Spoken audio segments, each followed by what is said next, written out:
The Book of Heaven. Volume 22. I am longer and longer deprived of my sweet Jesus. I feel like I can't go on like this anymore. Ah! If I were granted the right to fly to my heavenly homeland, where there are no more separations from Jesus. How happy I would be to get out of the hard and dark prison of my body. Jesus!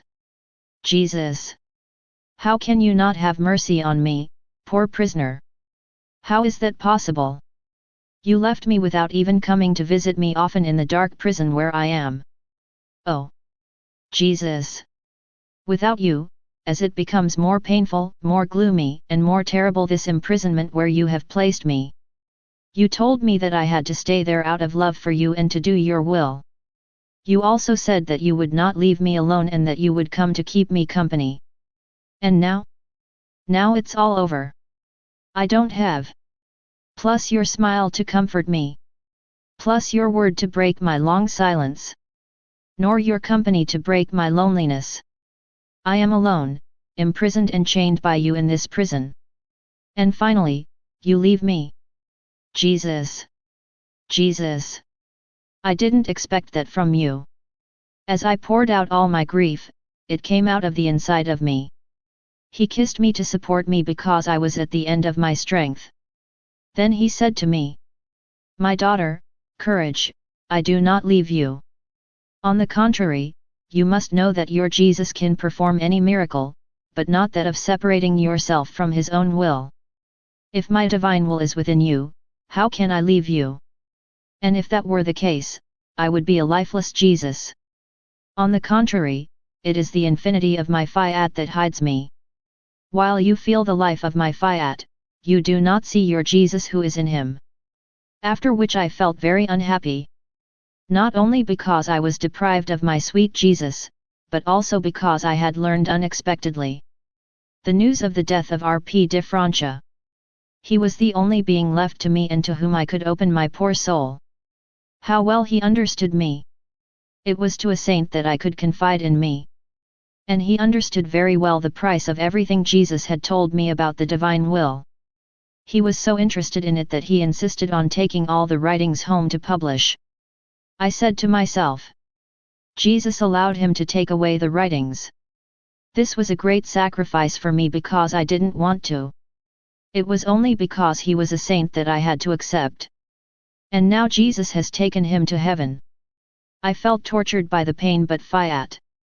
Fiat. Fiat. Everything has an end here on earth. I burst into tears. And I commend to Jesus his blessed soul who had suffered so much and worked so hard to red. It was then that my sweet Jesus manifested himself in me and said to me, "My daughter, courage, you must know that all that this soul that is so dear to me has done, all the knowledge she has acquired about my will, are as many lights that she has been able to enclose in herself. Each additional knowledge is thus a greater light that belongs to it. And every knowledge deposits in the soul a distinct light. Lights all more beautiful than the others. As well as the seed of a distinct happiness that each light contains. In fact, by his will to put into practice every good he can know, the soul will then remain in possession of this good he knows. But if the soul does not have the will to put into practice the knowledge acquired, it will be for her as of the man who touches a flower gold, washes in very cool water. It will smell the scent of the flower or the freshness of the water. But since he has neither the flower nor the fountain of fresh water, this fragrance will gradually fade away as well as the pleasant sensation of fresh water. And then he will find himself deprived of the perfume and freshness he loved. This is the fate of knowledge when one has the happiness to learn it, but without putting it into practice. This soul had the will to put them into practice. So much so that seeing all the good she got out of it, she wanted to make it known to others by publishing them. As long as he remained on earth, his body, better than a wall, enclosed this light. But as soon as her soul came out of the prison of her body, she found herself clothed with the light she possessed. And as the many seeds of happiness developed, which are the effects of the knowledge of my divine will, he began to live the true beatitudes. And by immersing himself in the eternal light of his Creator, He found himself in the heavenly homeland where he will continue his mission on my will by granting his own help from the top of heaven. If you knew all the difference, in glory, beauty, and happiness, between the one who, in dying, brings the light of the earth with the seeds of many happinesses, and the one who only receives this light from his Creator. The distance between them is so great that it surpasses that which separates heaven and earth. Oh! If mortals knew the greatness of the good they acquire, by knowing a true good or a truth, and by making this good their own blood in order to absorb it into their own lives, they would fight among themselves. They would forget everything to know a single truth, and they would give their lives to put it into practice. While Jesus was speaking, I saw in front of me, next to my bed, the blessed soul of Father de Francia. Covered with light, without touching the ground, he stared at me without saying a word. I too remained silent before him. Jesus added, "Look at him. See how it is transformed. My will is light, and it has changed that soul into light. My will is beautiful, and she has communicated to him all the nuances of perfect beauty. She is holy, and he has been sanctified. My will possesses all the sciences, and his soul has been clothed with divine science. There is nothing that my will has not given him." Oh! If all understood what the divine will means, they would put all things aside. They would not want to do anything else, and their only desire would be to do only my will. After that, I said to myself, but why didn't my blessed Jesus work a miracle for Father de Francia? And Jesus said to me inwardly, my daughter, in the redemption, the Queen of Heaven did not perform any miracles. For his condition did not allow him to give back life to the dead or the health of the sick. In fact, as his will was that of God himself. All that his God wanted and did, she wanted it and did it too. Nor did she possess another will to ask God for miracles and healings. For she never gave life to her human will to ask for miracles from this divine will. She should have used her own, which she didn't want to do, because it meant descending into the human order. But the Queen of Heaven never wanted to do anything outside of the divine order. The one who dwells in the divine order must do and want everything that his Creator does and wants. Especially since with the life and light of this divine will, she could see that everything his Creator wanted and did, was for the creatures. What was best, most perfect, and most holy? How, then, could she have descended from the heights of the divine order? That's why she performed only the great miracle that contains all miracles. Redemption. It was a miracle willed by this will, who animated it herself and which brought the universal good to all who desired it. During her life, the Great Mother of Heaven did not perform visible miracles, such as resurrect the dead or cure the sick. However, it works miracles every day and at every moment. For when souls prepare themselves through repentance, she herself gives the disposition for repentance, and she brings everywhere her Jesus, the fruit of her womb. She gives it entirely to each soul in confirmation of the great miracle that this heavenly creature has performed by the will of God. The miracles God wants to do himself, without the intervention of the human will, are perpetual miracles. For they come from the divine fountain that never dries up. And you just have to want them to receive them. Your conditions are now those of the incomparable Queen of Heaven.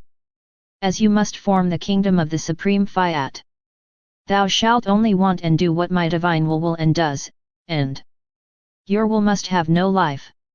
Even if it seems to you that you could do some good to the creatures. And just like my mom did not want to do any miracles other than that of giving his Jesus to creatures, the same goes for you. The miracle that the divine will wants you to perform is to give my will to creatures and to make it known so that it can reign. You will accomplish by this miracle more than anything that can be done.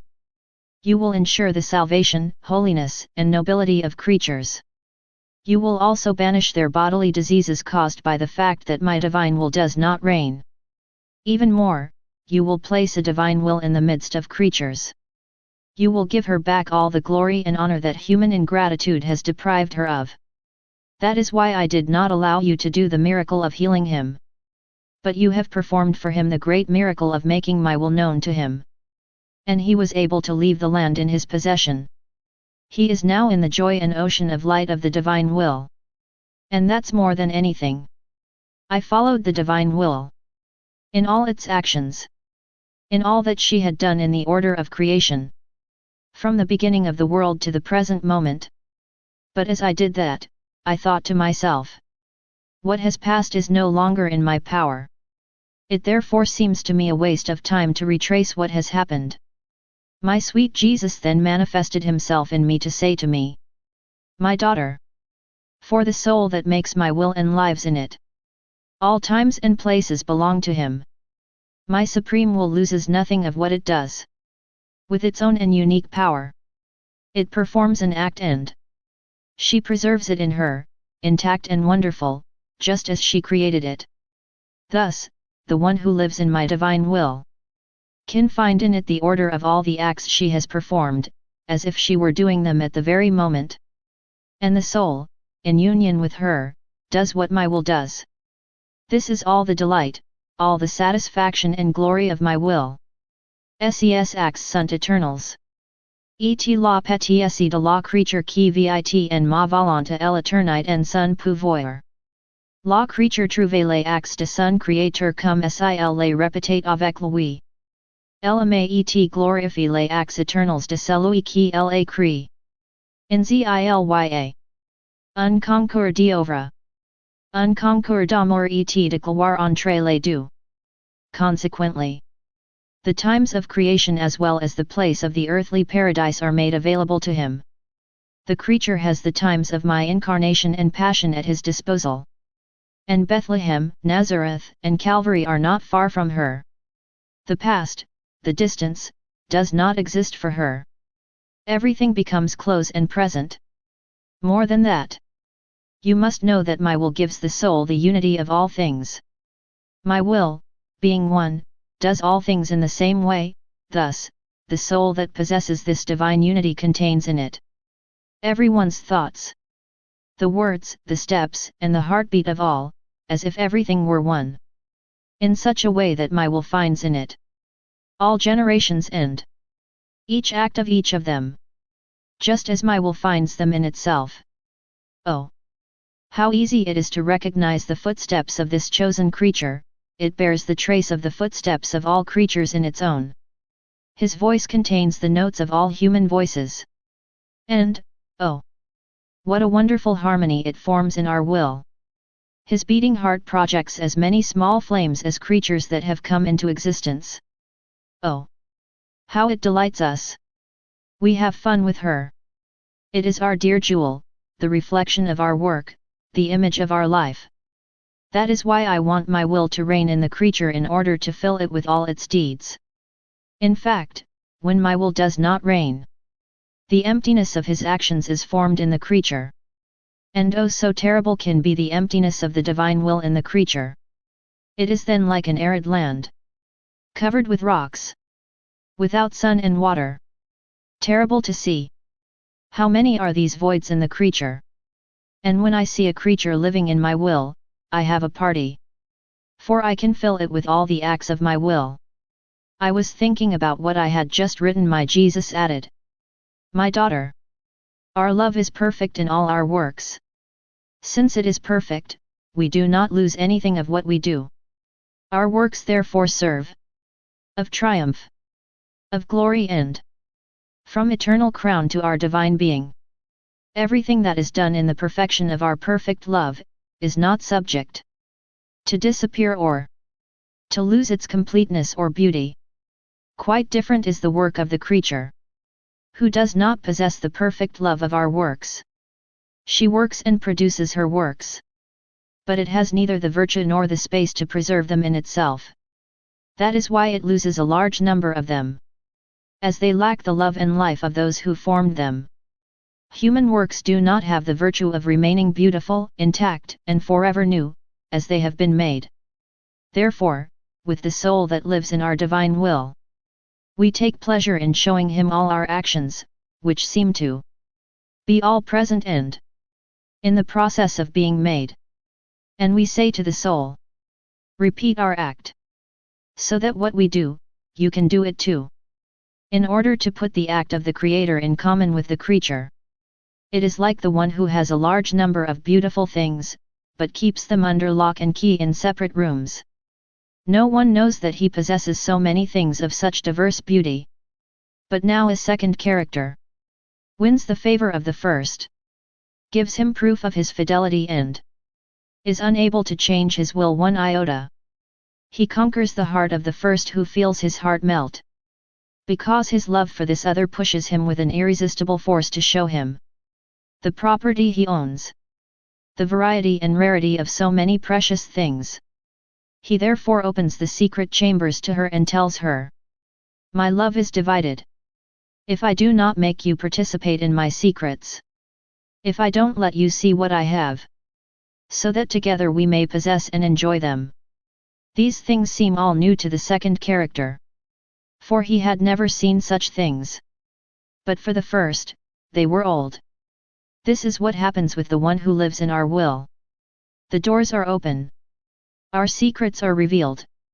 The creature becomes acquainted with all our most beautiful works. To have secrets for her, to hide our actions from her, would be a burden on our heart. That would be to continue to treat her as an outsider. Oh! How it would hurt us! In fact, true and perfect love does not tolerate any separation in the works and in property. On the contrary, what is mine is yours, what I know, you also know. Even more, you must know that my will forms the echo. His works, his love and of his word, in the soul where it reigns, in such a way that by hearing its echo, the soul repeats the work, love, and word of the divine Fiat. I followed in my usual way the acts of the divine Fiat in order to repair and restore the relations between the Creator and the creature. Le Redempteur et les Rachetes. Le Sanctificateur et les Sanctifies, Relations brises par la volonté humaine. Monde bien mais Jesus me dit. Ma fille. The one who wants to know all the relationships that exist between the Creator and the creature, and maintain existing links, must let my divine will reign in it absolutely. In fact, since the life of my will is present in all of creation, it will form one and only life for all created things. As life is one, it will understand their language and the relationships that exist with his Creator. Each creature speaks with its Creator and possesses the legible characters of my divine Fiat. But do you know who is capable to hear their voices, to understand their celestial language and to read the divine characters she has imprinted in everything created? She is the one who possesses my will. This creature has hearing that allows him to hear their voice, intelligence to understand them, the eyes to read the divine characters that with so much love his Creator has imprinted in everything created. On the other hand, the creature who does not let my will reign in her is in the state of the one who is deaf and cannot hear, who is stupid and cannot understand, and who has not studied the variety of languages. We can talk to him, but he doesn't understand anything. In the same way, to maintain the existing relationship between the Redeemer and the redeemed, and to know them, you have to study my life. Each of my words, my works, and my sufferings, each of my steps and my heartbeat, were bonds with which I came to attach myself the redeemed. But who is attached? The one who studies my life and seeks to imitate me.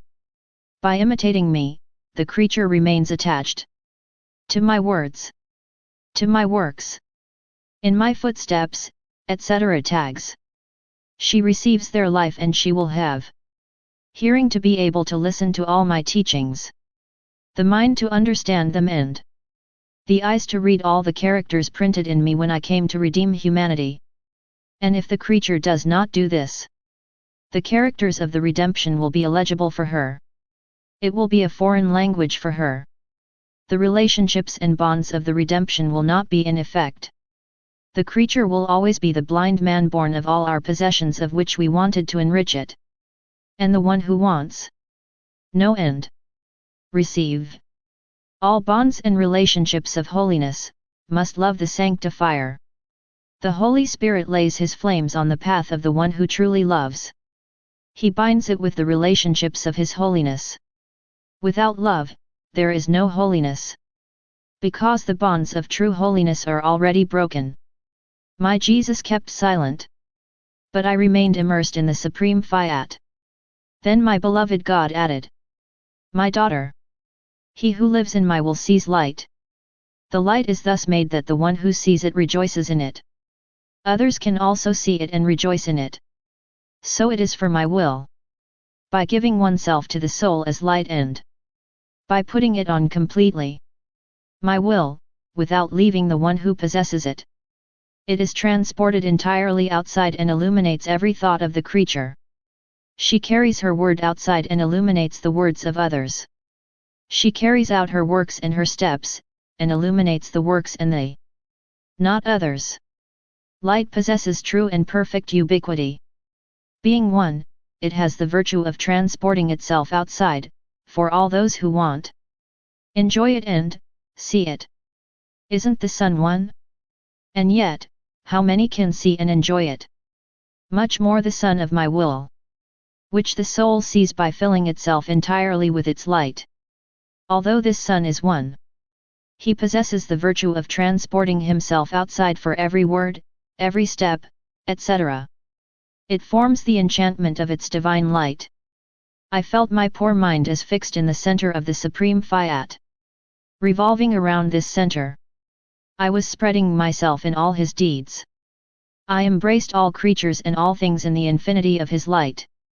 But as I did that, I thought to myself, why embrace all creatures and all things by being in the divine will?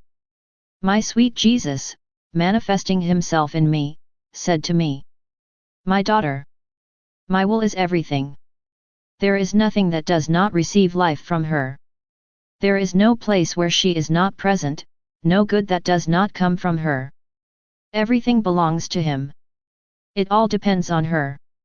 Therefore, in the soul where she reigns, she wants to find all the creatures and things that belong to her. If she didn't find them, she would feel divided in her empire, separated from his actions. This is impossible. That is why, by feeling in yourself the life of the divine Fiat, you also feel all creatures and everything that exists. You feel the life of the sun which gives light, which warms and fertilizes, as well as the earth which, breathing this light, produces vegetation, dresses with plants and flowers. Hand in hand, the sun and the earth nourish and delight all generations.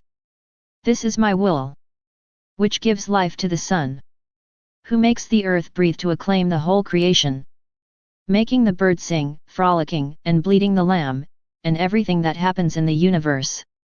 Would you perhaps not feel all that my will does? Encompassing all things in you, as in a single center. My will makes you feel palpitations of the human heart, the mind that thinks, the hands that act. It brings it all to life. But as not all creatures are for my will, she does not find the return of her divine deeds in the deeds of the creature. So my will wants from you what creatures do not do. She wants each of her acts to be fulfilled by you with the acts of her most divine will. Therefore, you have a great task that requires the greatest attention. After which I found myself outside of myself. While searching for my sweet Jesus, I met Father de Francia.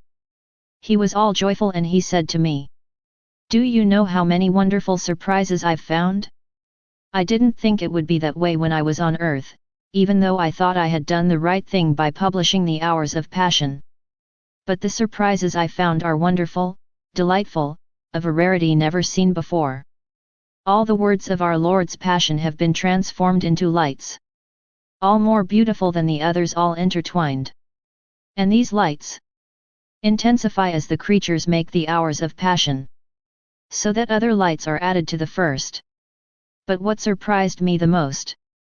These are the few comments I have published concerning the divine will. Every comment has become a sun. And these suns, coating their rays with lights, forment un tel emerveillement debut kl on en demer ravi, enchante.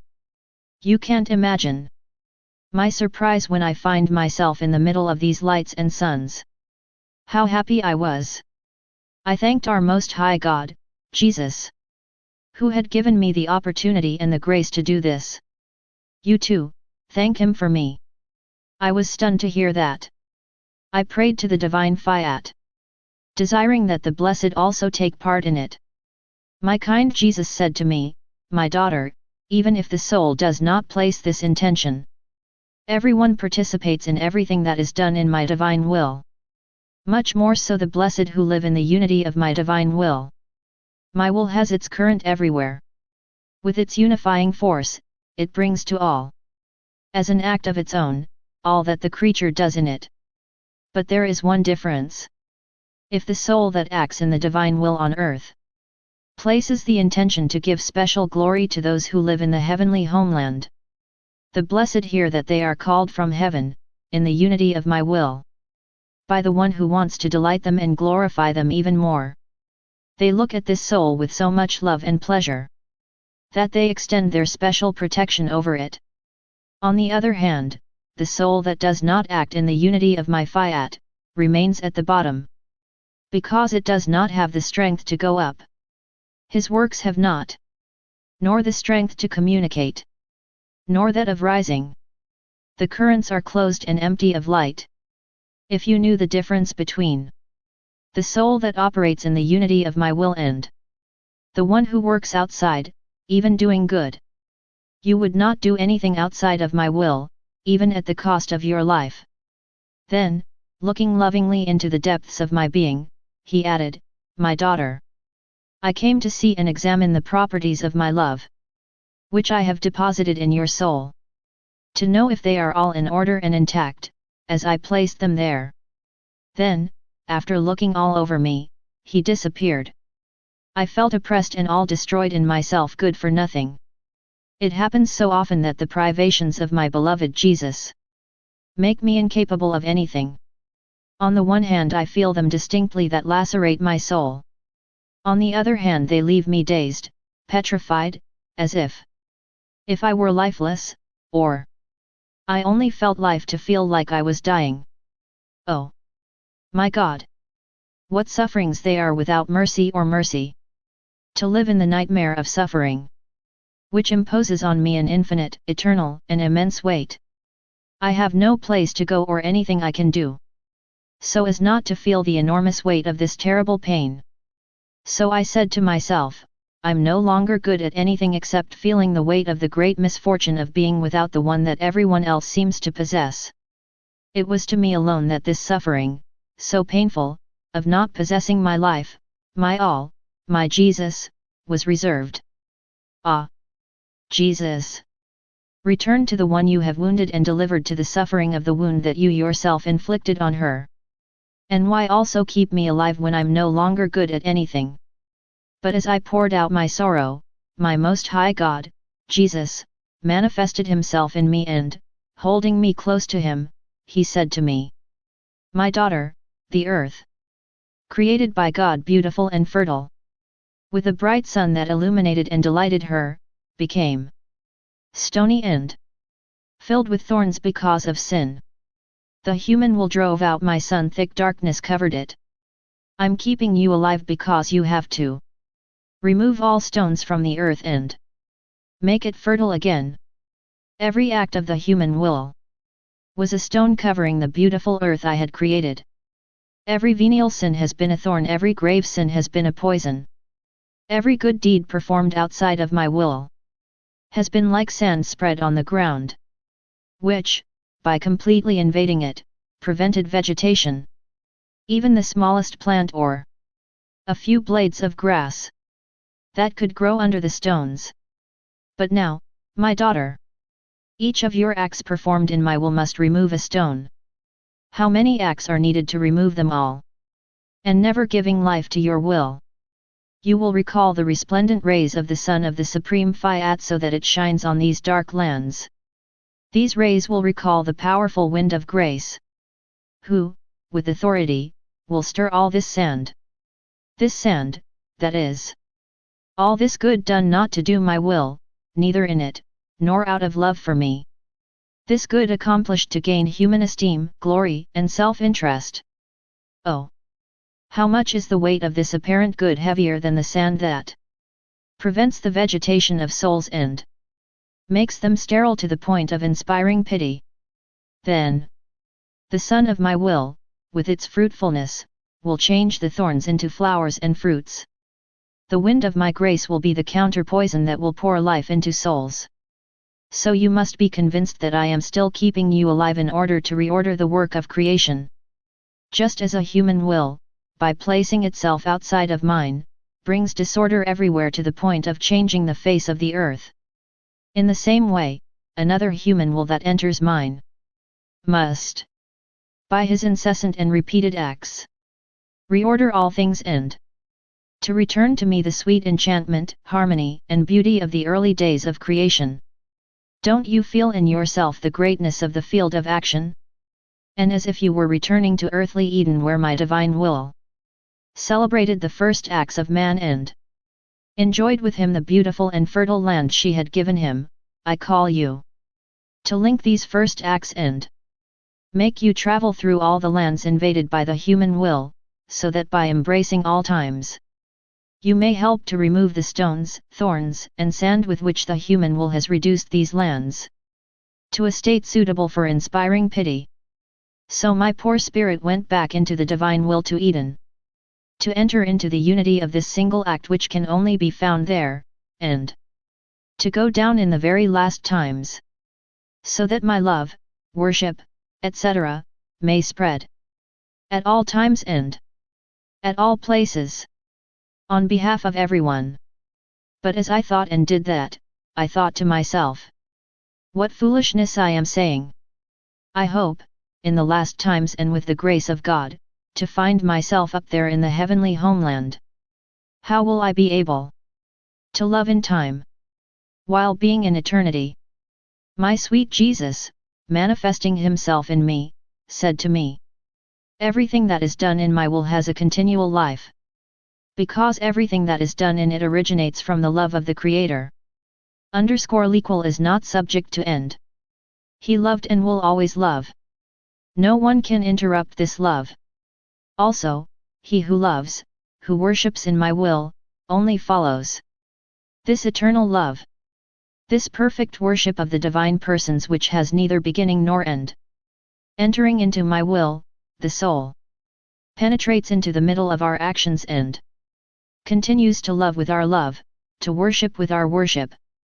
This soul remains linked to our mutual love, to our will, which has the virtue of being incessant in its actions. Everything others can do is nothing but the continuation of the act performed in our divine will. The acts performed in her have a continual and perpetual life. Therefore, your love in the last times will be no different from your love today. If others love, they will love in and with your love. For this will be the first act having its origin in God. Therefore, from the heavenly homeland, you will love in time and in eternity. My will jealously guard your love just as it keeps hers.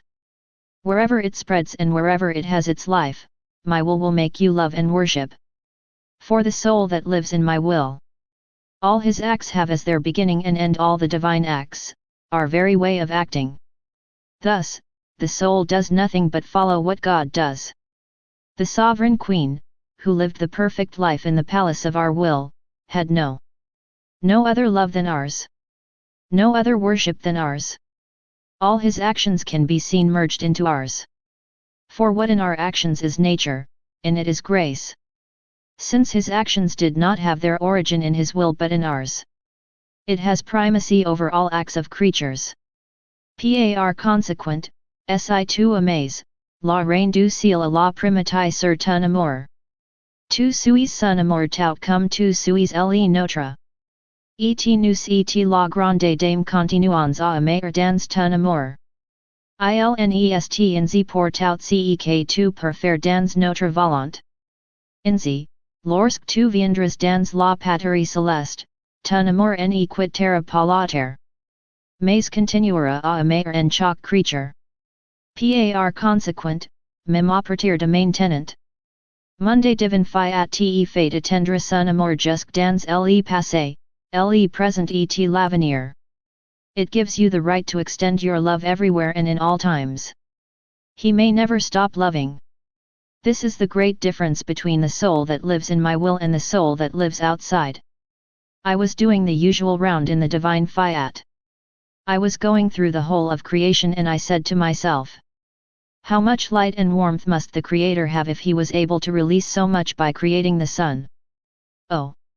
How it must feel itself burned by its own heat since it contains so much. But as I thought of this, my sweet Jesus manifested himself in me and said to me, my daughter, there exists in all things that are in us a perfect measure. There is so much love, warmth, and light. Only freshness, beauty, power, softness, etc. The weight of all things is one. Heat is therefore nourished by coolness and coolness by heat. Light is nourished by beauty and beauty nourishes light, so that one tempers the other. Strength nourishes softness and gentleness nourishes strength. This is the case for the rest of our divine things. So that each of them makes us happy. By themselves, our qualities could oppress us. But together, being in perfect equality, they serve us as happiness, joys and contentments. Competing with each other to make us happy. Warmth brings us the happiness of love. Freshness brings us the joys of what is beautiful, of what is fresh. Light brings us the joy of clarity. Beauty, tempering the brilliance of clarity, brings us the happiness of what is beautiful, good, holy, immense. The light intertwines all our qualities to make them beautiful, kind, and admirable. Strength brings us the happiness of what is strong. Sweetness, invading it entirely, brings us the joys of a mixture of strength and gentleness. And all that can be seen in creation is nothing but the outpouring of abundance. Light, heat, freshness, beauty and strength that we possess in ourselves. We allowed these outpourings in order to nourish and delight the creatures with our own effusions to make them happy. And by dint of nourishing them with our qualities, the creatures would become similar to us, and bearers of joy and happiness for their Creator. How beautiful it must have been to see them! Luminous like the sun. More beautiful than fields of flowers in a starry sky. Strong as a powerful wind. Adorned with a divine freshness that always made them new and fresh, without change. Our will brought them all our effusions united together, so that one made the delights of the other. But because man has withdrawn from the divine fiat, it receives our outpourings separated from each other. That's why. Heat burns it. The light the veil. The cold makes it gourd. The wind hurts him and often knocks him over and carries him away.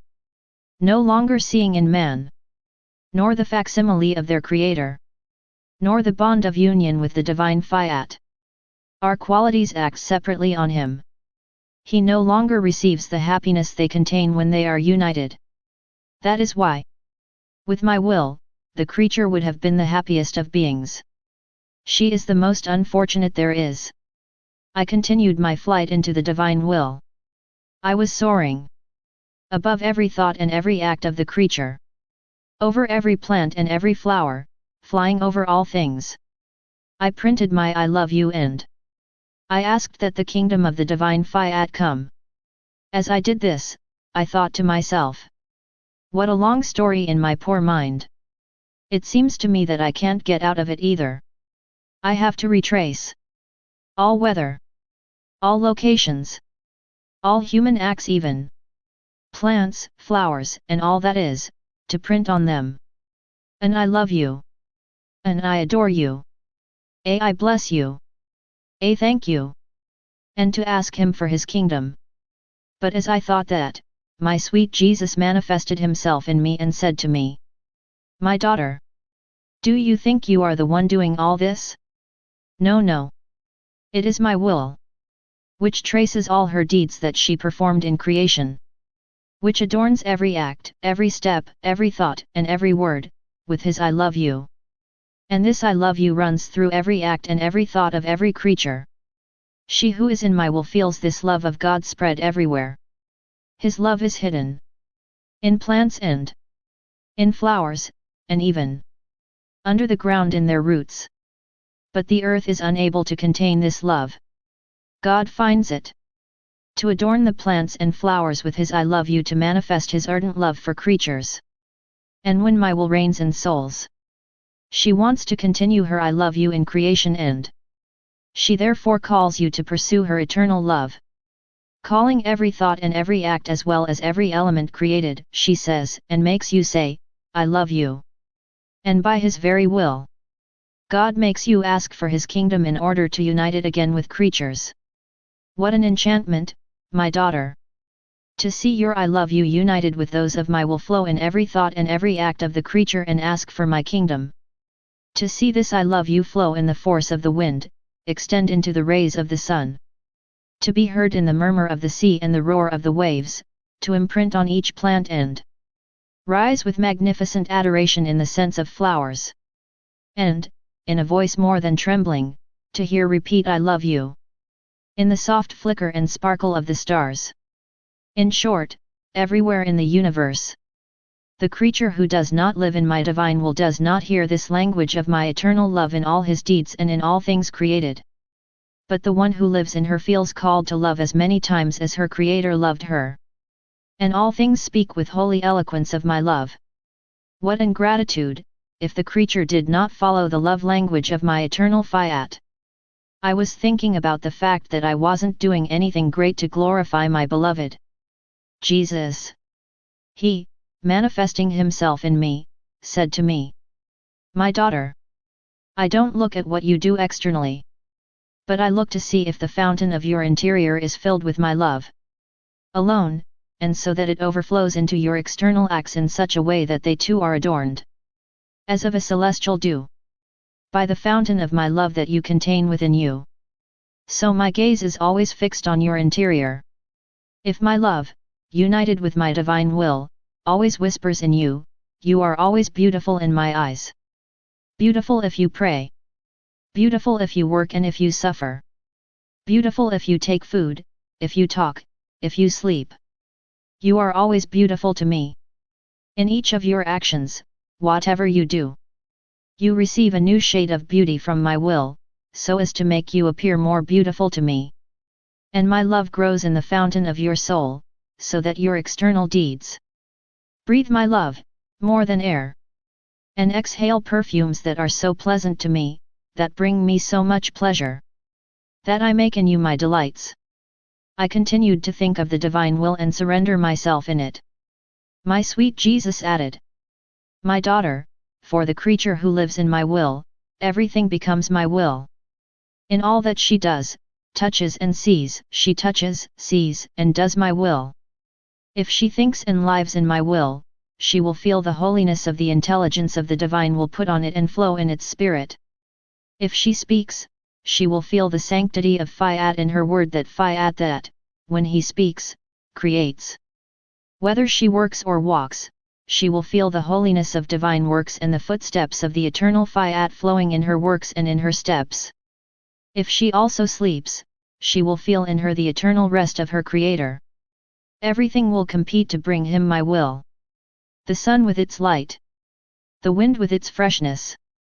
Fire with its heat. L'eau avec ses rafraîchissements. The flower with its fragrance. The bird with its song and chirping. Food with its flavors. The fruit with its sweetness. In short, one thing will not wait for the other. Bringing all the acts that my will performs in everything created, so that the soul will be like a queen, receiving the innumerable acts of the divine will in all creation, living and reigning in this soul. The divine will attract all the acts it performs in all things.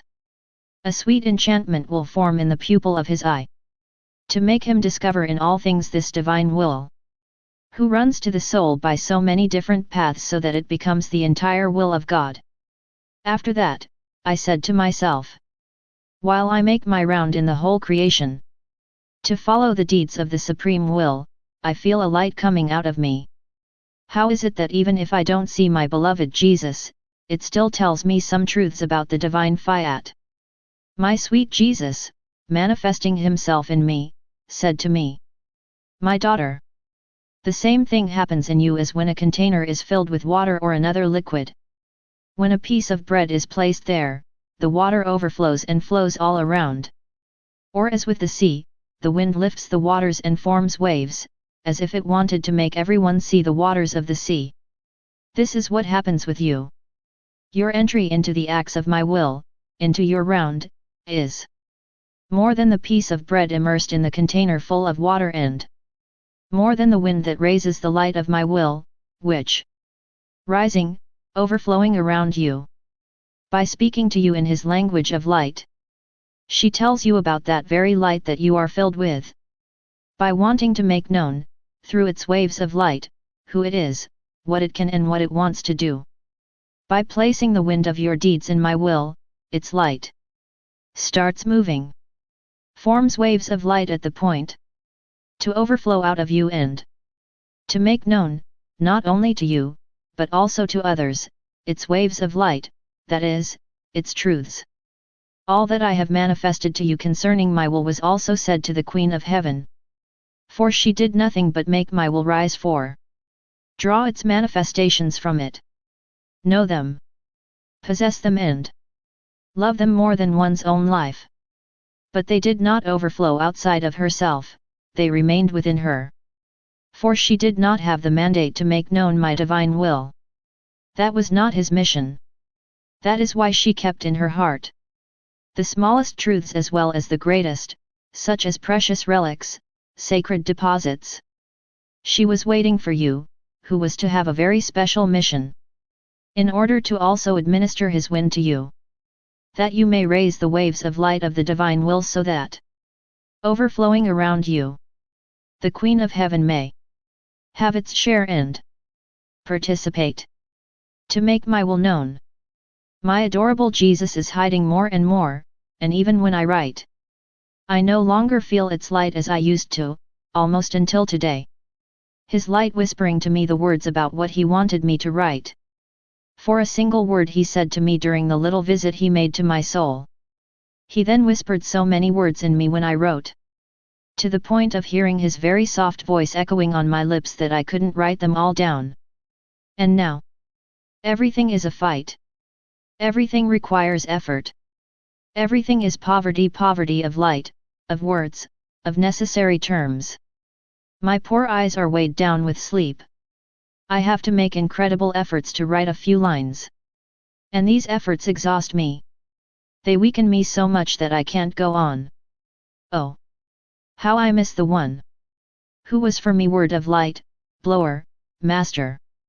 Who kept me so awake that my eyes could not close before my beloved Jesus came to take me with him. That's why, after all this, after writing at the cost of an incredible struggle, I thought to myself that maybe it was no longer God's will. Let me put on paper what my blessed Jesus was telling me. And if God doesn't want it, neither will I. But as I told myself this, my Jesus came out of the inside of me, as if to support me. For I felt like I was dying, after the effort I had made to write a few lines. And he said to me, my daughter, the larger the work, the more it must bring good to the human family and the more heroic efforts it requires. How many sacrifices, sufferings, sorrows and even death have I not endured to form the work of redemption of creatures? Because the work was great, everything had to be big. Penalties, unheard of suffering, the most infamous humiliations, an invincible love, a heroic force and unparalleled patience. Everything had to be big. Because when a work is great, creatures are taken from all sides so that they can receive the good that a great work contains in itself. Except for the creature who, obstinate and treacherous, wants to escape by force. On the other hand, when a work is small, great sacrifices are not required. As a result, with the small work, not all creatures will receive the good of it. In fact, given that it lacks what is great, some will not find the way. For some the ground will be missing under their feet. For others light, and to still others he will lack the exhilarating force of a love of sacrifice and suffering. In short, few will be able to receive the good of a small work. For it lacks life and substance, making it capable of giving itself to anyone who wants to receive it. My daughter, the work of the kingdom of the divine will is the greatest of works. It goes hand in hand with the work of redemption. But because of divine glory, of the good end, holiness, that it will bring to the creatures, it surpasses the redemption itself. That's why great sacrifices, pain and innumerable sufferings, unceasing prayers are needed. Therefore, I had to choose a creature that would willingly accept the long sacrifice of many years, of many different sufferings. I will make known to the children of my kingdom how much this kingdom of mine will costs you and me, that he may be such that all may enter it, offering them open paths on all sides and of all kinds, in order to win them and that they come there. Light pathways, ways of suffering, ways of all the manifestations and truths I have given them. I will show the incredible effort you make by writing, so that nothing is missing, that they can find a solid path and safe ways to attract them with invincible strength, and take possession of the kingdom of the supreme Fiat.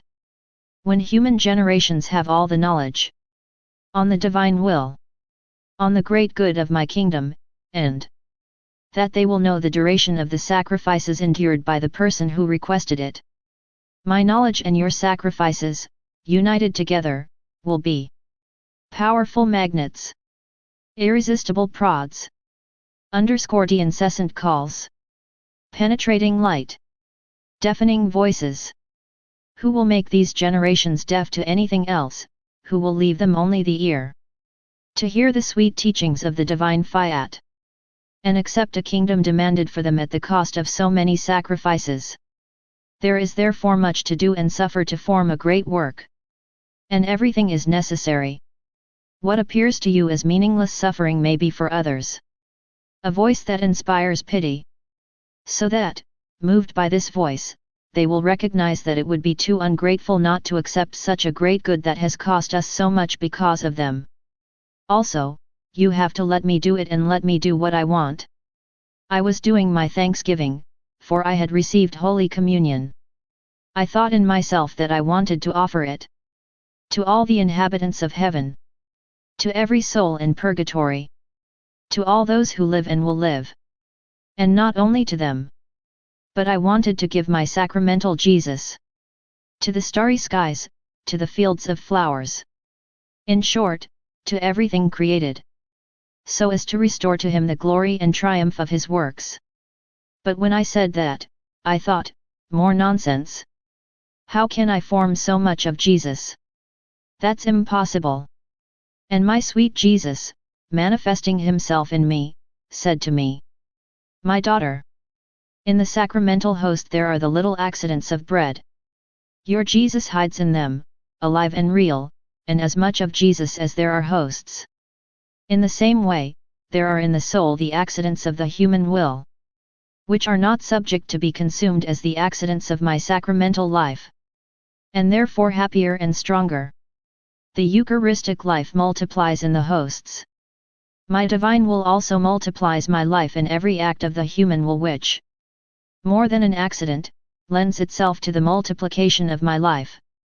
While you were sinking your will into mine and you wanted to give me to each one, my will formed my life in yours.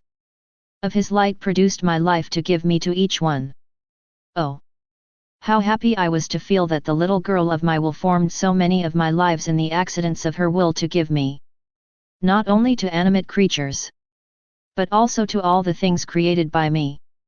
Thus, by multiplying my life, I felt myself becoming king of everything. King of the sun and the sea. King of flowers, stars, and heavens. In short, of all things. My daughter, the soul that lives in my will, possesses in it the source of the sacraments and can multiply me as much as she wants and in any way she wants.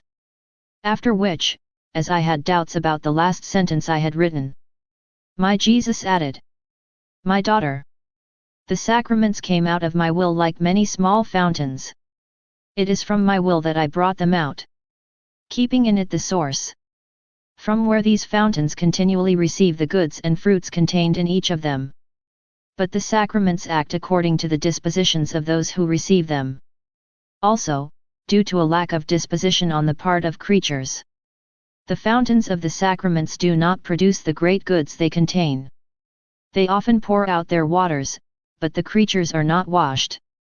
On other occasions, they consecrate them, imprinting on them a divine and indelible character, but despite this the creatures do not seem to be sanctified.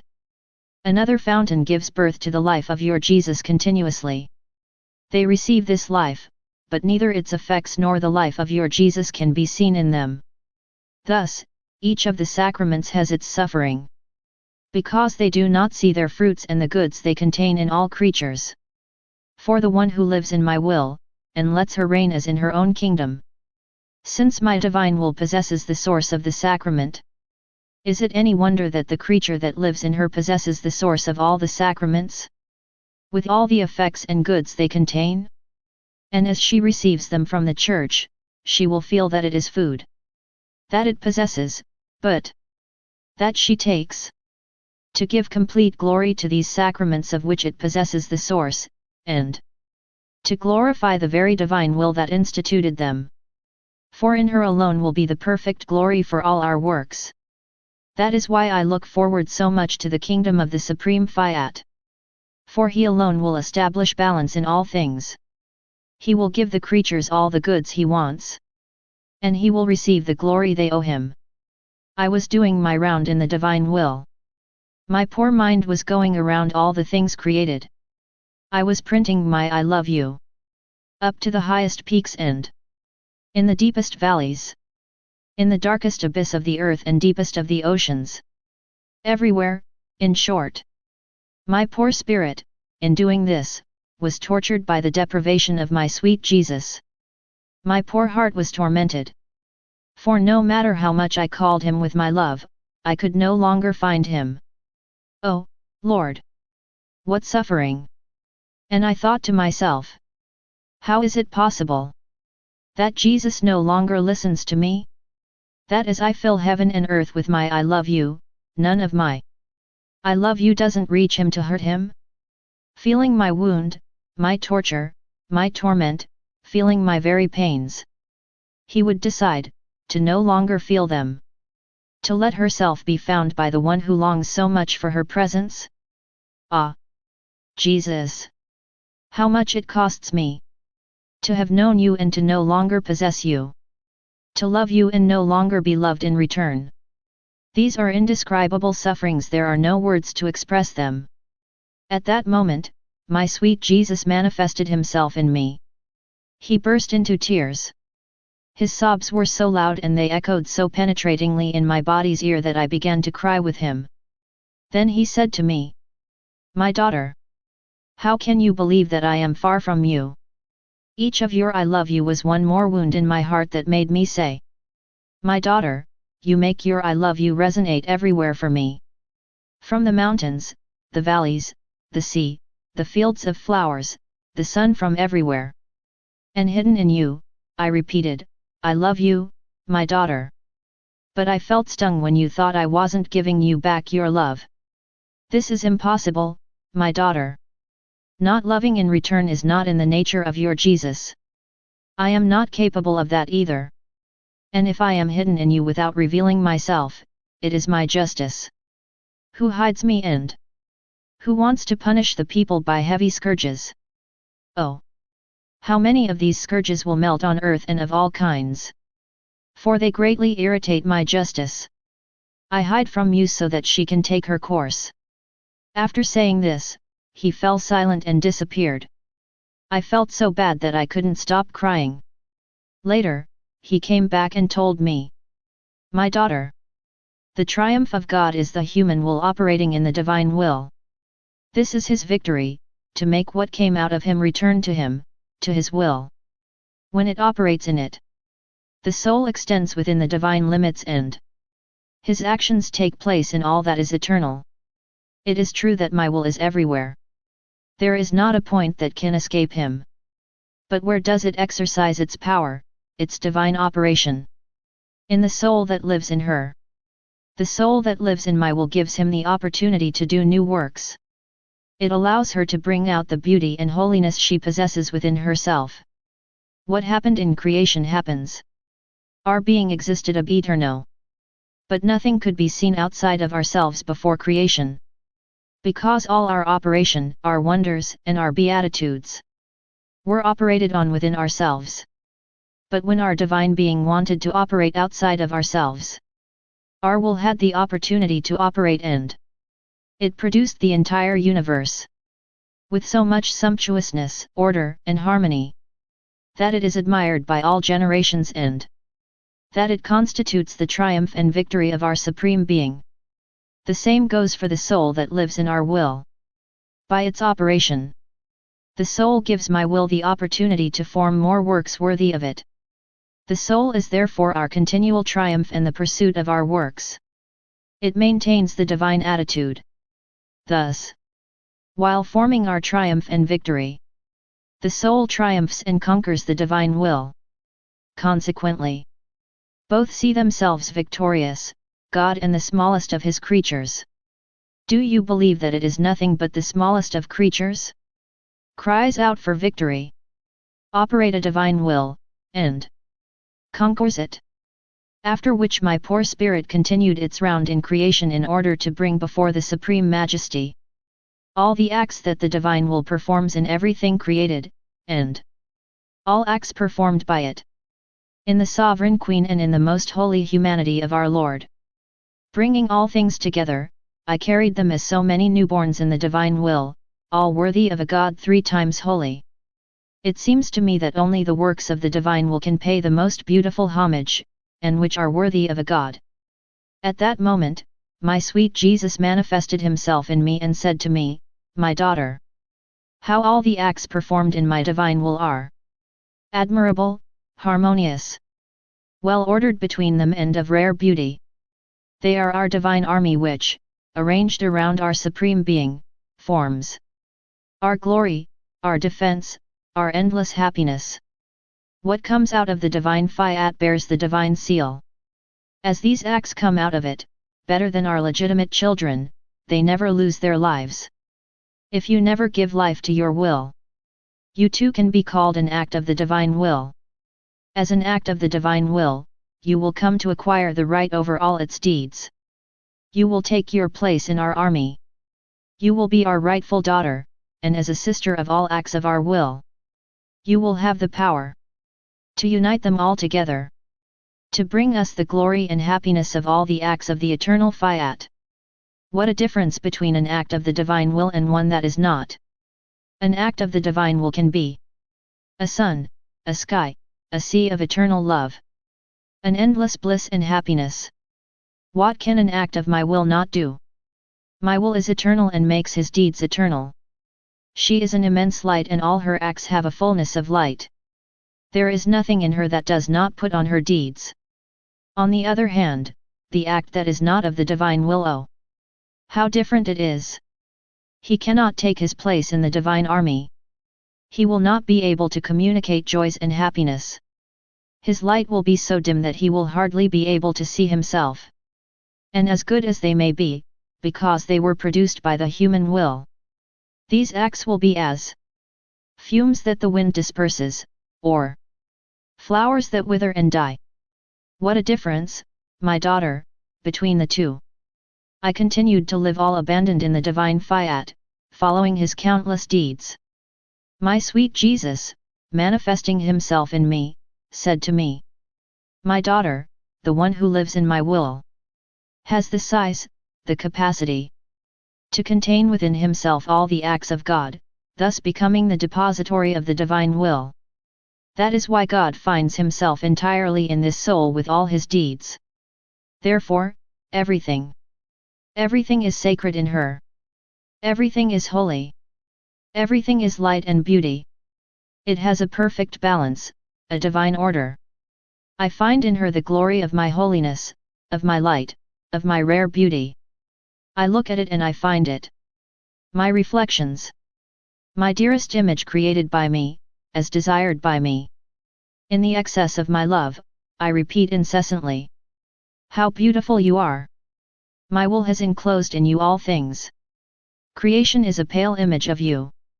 You are more sparkling than the sun, you are more adorned than the heavens. You are more beautiful than the fields of flowers.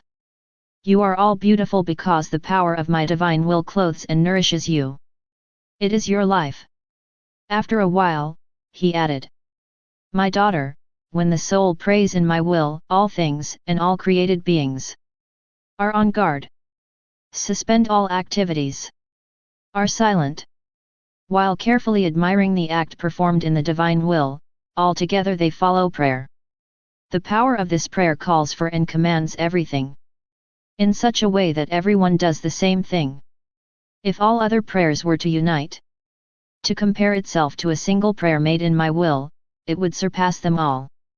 Because it has a divine will, immense power, an incalculable value. I myself feel clothed with such a prayer. As I see that it is my will that prays, I feel his power that identifies me with this very prayer.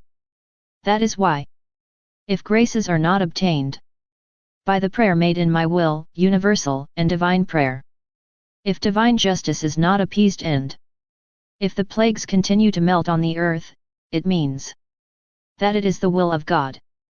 And that instead of letting these graces descend, his will brings down the effects of this prayer in souls. If you don't get much with it, much less will be obtained with other prayers, which are not said in my will and which contain neither divine power nor universal force. After which my kind Jesus came out of my interior to put me on all, to fill me with himself, so that I felt like I was all surrounded by Jesus and inside him. Then, retreating, he threw himself into my arms and pressed his head on my chest to rest. And in doing so, he created things: the sun, the heavens, the stars, the wind, the sea, the earth. In short, all things were arranged around Jesus. As they went to bed, as if to make a bed under the limbs of Jesus, all offered themselves to give him a rest. My sweet Jesus said to me, my daughter, if you knew all the work I do inside your soul. I watch on each of your heartbeats, on all your affections, your words, your thoughts. In short, on everything. In order to let my divine will flow into your whole being so that it may reign and form its kingdom. And after the work I do, very often I rest. In order to enjoy in you the fruit of rest that only my will can give me. How beautiful is the rest she gives me! All our works, the things we have created, compete with each other to give me rest. I feel in you the happiness of my eternal rest, the joy and happiness of our works. Thus, my work in the kingdom of my will is safe. My rest is not disturbed by the noise of human will. Behold, life in my divine will is the true transmission of divine life to the creature. I continue to live in the divine will.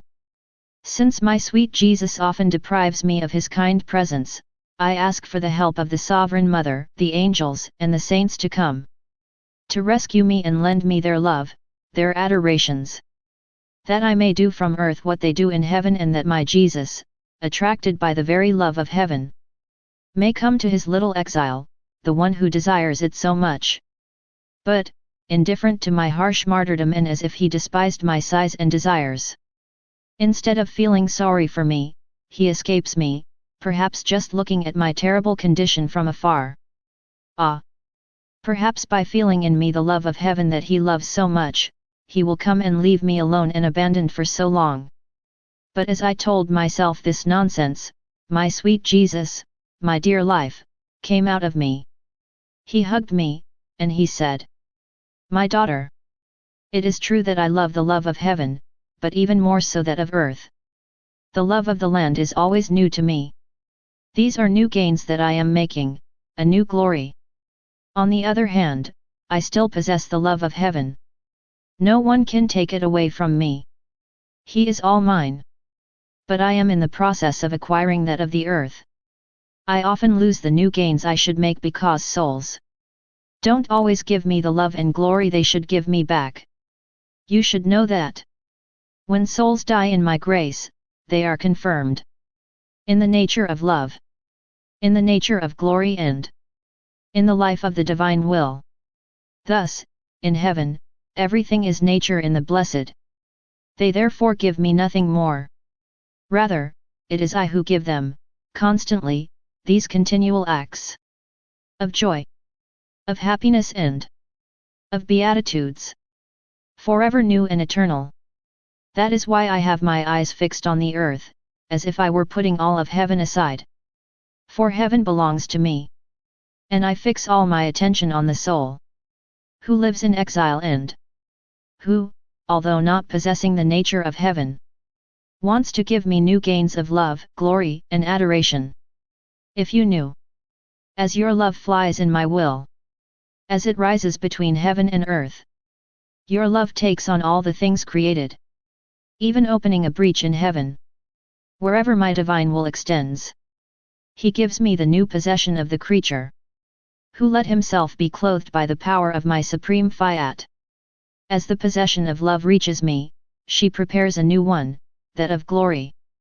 By going back and repeating your actions, these are always new to me. Because, in truth, you didn't have them before. Consequently, you're always new.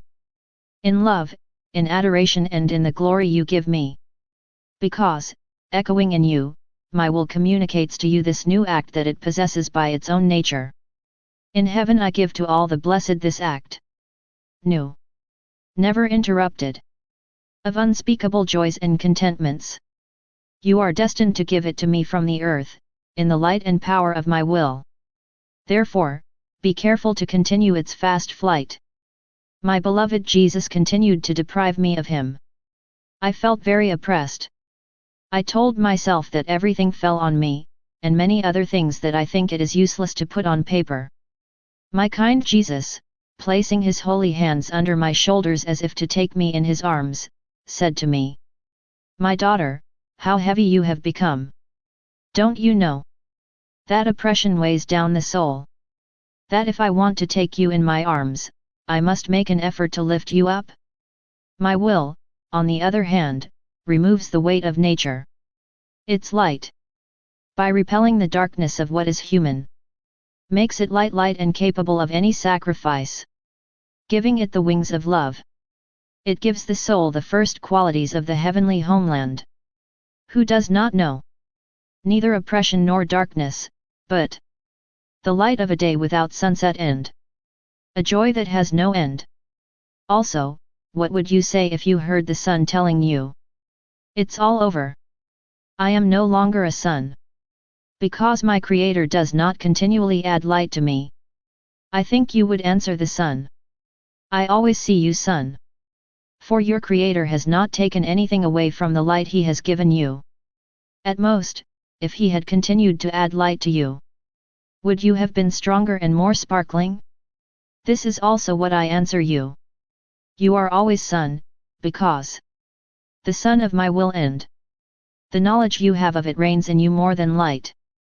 Neither I nor anyone can take away from you any of the many acquaintances you have about my eternal fiat. And because I don't constantly add to it, as if what I told you was nothing, you say, 'It's all over,' as if that sun is off in you. My daughter, nothing can extinguish this sun of my will. And neither can you escape its eternal rays which invade your soul and eclipse for you everything that does not belong to this sun. Par consequent. Follow his light and wait patiently for new lights to be added in order to make the sun of my will more sparkling in you. I mourned the deprivation of my sweet Jesus. Giving free rein to my pain, I said to myself, How hard it is to be abandoned by him. I feel like I'm under a pressed drip by drop. Oh Jesus! Where are your promises? Where is your love? Where is the triumph of your divine will in my poor soul? I feel like you've betrayed me. That my end is bitter. It's not the beginning that we have to consider, it's the end that says it all. But as I poured out, my beloved manifested himself in me and said to me, my daughter, my divine will has in you its triumph. That is why she pressures you, drop by drop, under her divine press, so that there is not a single drop of your will left in you. Poor girl! It is a divine and unshakable will that works in you in order to establish his kingdom there. Even in your smallest acts. Therefore, patience, do not lose heart. My divine will has two characters. Unwavering firmness and an incessant act. That is why, when a soul has given itself to her, her work is incessant. Don't you feel his continual movement in you? And when I manifest to you a truth about her, with the divine mastery that belongs to her entirely, she puts in attitude her incessant movement, and she continually repeats it in you. Repeating it, she triumphs. For she does in you what she does in herself by her own nature. Isn't this, then, the triumph of my will? Later, he added. My daughter, all human actions, work, feed, sleep, suffering, encounters, sometimes sorrow and sometimes joy are only straw. But the grain of wheat cannot be formed without the ball. On the contrary, the ball protects it from frost, the burning rays of the sun, moisture, and all the bad weather in the air. Like a garment, it covers the grain of wheat and grows with it. And it is only after training him and giving him life that she detaches herself from him. And this poor bullet executes and receives this detachment by threshing, after serving the grain of wheat and giving it life. This is the case with human actions. From the smallest to the largest, they are all similar to the ball. If the wheat of my will is allowed to flow into them, these actions serve admirably to hide and protect the wheat of my divine will. The more abundant the bale, the more wheat one can expect to have. It is an enchantment, my daughter, to see a human action contain within her the very pure wheat and the resplendent gold of my divine will. Like the ball, they seem to have primacy over the grain of wheat and can boast by saying, it is true that we are ball. But we hide within ourselves a divine will that is more than wheat. We remain at his service. We give her the field so that she can be formed in our action. On the other hand, if my will does not flow into them, human actions remain like the bullet, good to be burned. Because they have not formed in them the pure wheat that serves the heavenly homeland. The bale is detached from the grain by threshing, in the same way. Human actions are separated from the pure wheat of my divine will by means of death which, by slaughtering what is human, destroyed the garment that covered the golden wheat of my will, and by making it appear, she shows whether what the soul possessed was ball or wheat. Consequently, it is not human actions that mark their value, but the will that animated them. How many actions, seemingly beautiful and holy, will be found filled with mud if it was self-interest that guided them, filled with wind, if it were esteem and personal glory, filled with rot, if it was to please the creatures, filled with smoke, if it was attachment to what is human. How many things does the ball of human actions not hide? But on the last day of life, when the threshing of the ball will come, he will make known all that was kept hidden inside. After which, I continued to surrender myself in the divine fiat.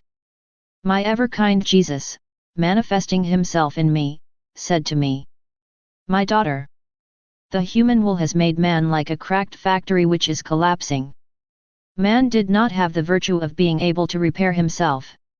The divine creator was needed. He had built it with so much love and knew the secrets of his art. He could repair it and sink into its cracks the vital liquid of its restorative force, in order to make it solid again, as he had built it. But man must gets closer to his divine repairer to receive the benefit of his art. That he lets himself be guided by him, and no longer lets the human will act, the primary cause of the collapse of the factory.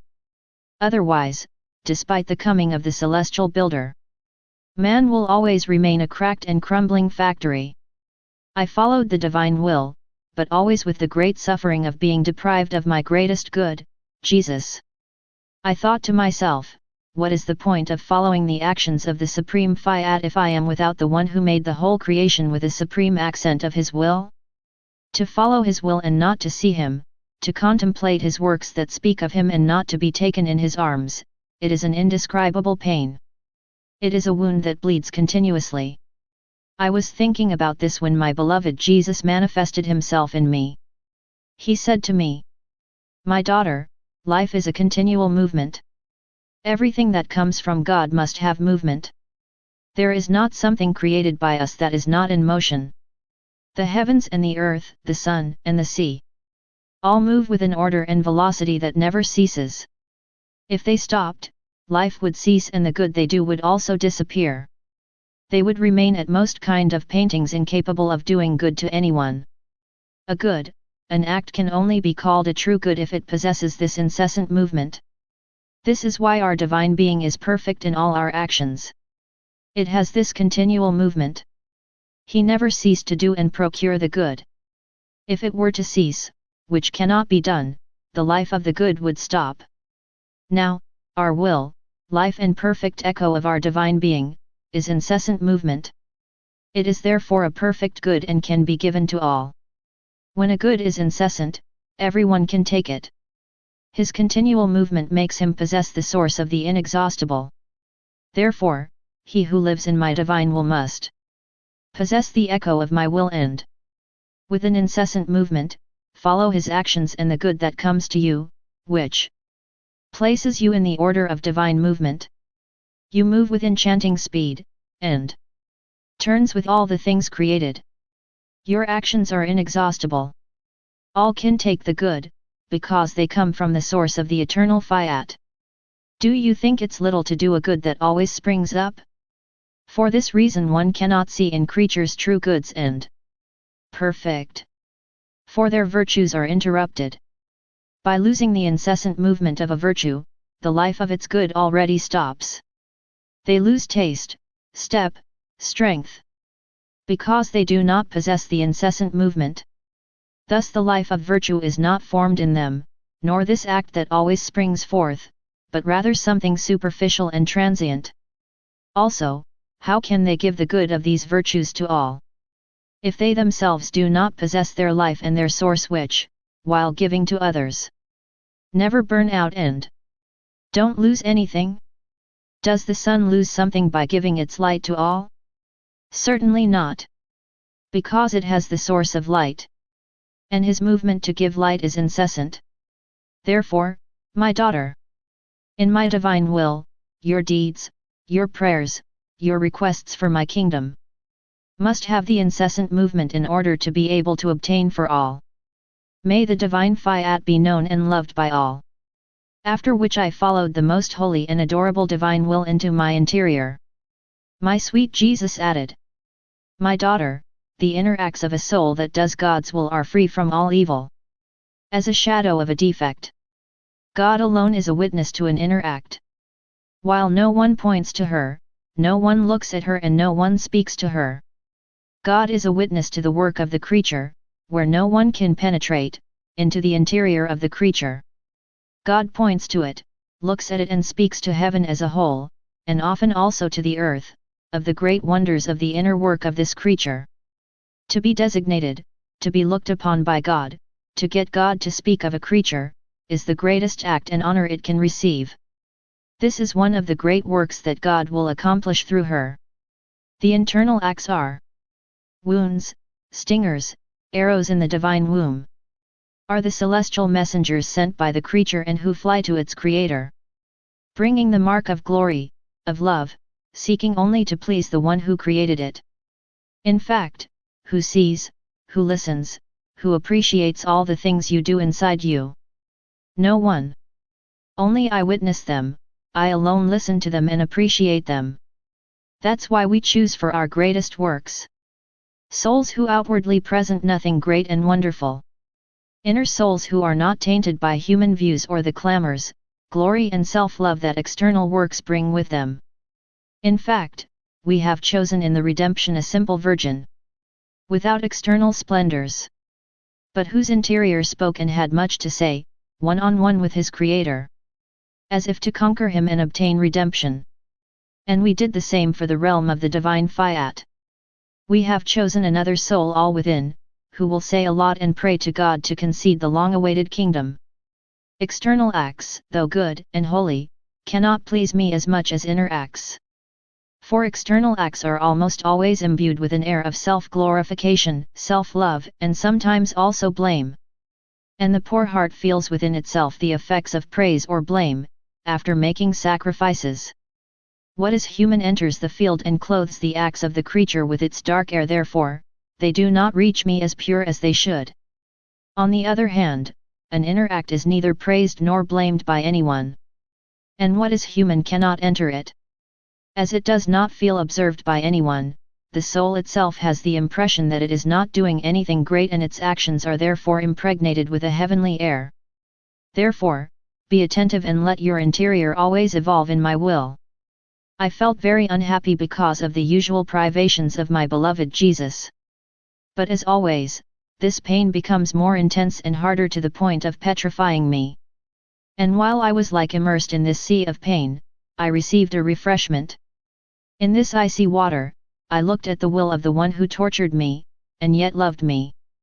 Since he had prepared this refreshment, and as I approached him from my lips, Jesus manifested himself in me by making the gesture of supporting the glass with his hand to help me drink it himself by saying, I serve my queen. It serves me, who is its king. And I serve her, she who is my queen. In fact, the one who does my will and lives in it is always ready to do what I want. Therefore, she serves her king faithfully and admirably. As my will is in it, I serve my own will, which makes it queen. Hearing this, I burst into tears of unspeakable tenderness. I was like, Queen! Queen! And he leaves me so alone and abandoned to the point of letting me reach the limits? And then he comes up with something new and then leaves me alone even longer. Ah! Jesus! Jesus! Do you want to make fun of me?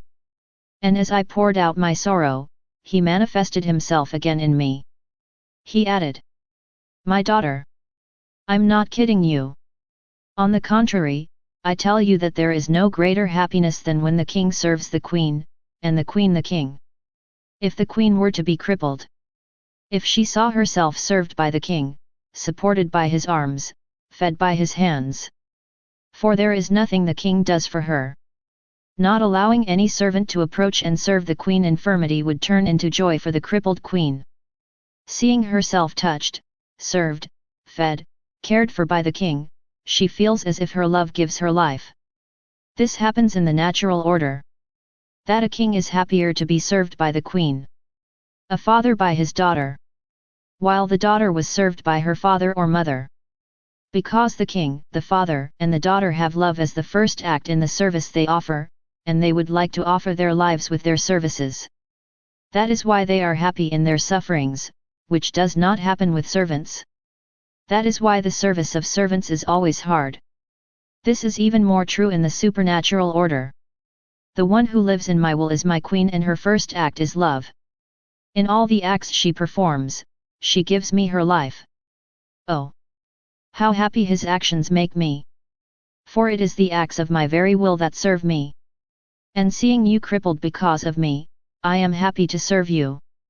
In the very things I have created, desiring to give you my life in each of them.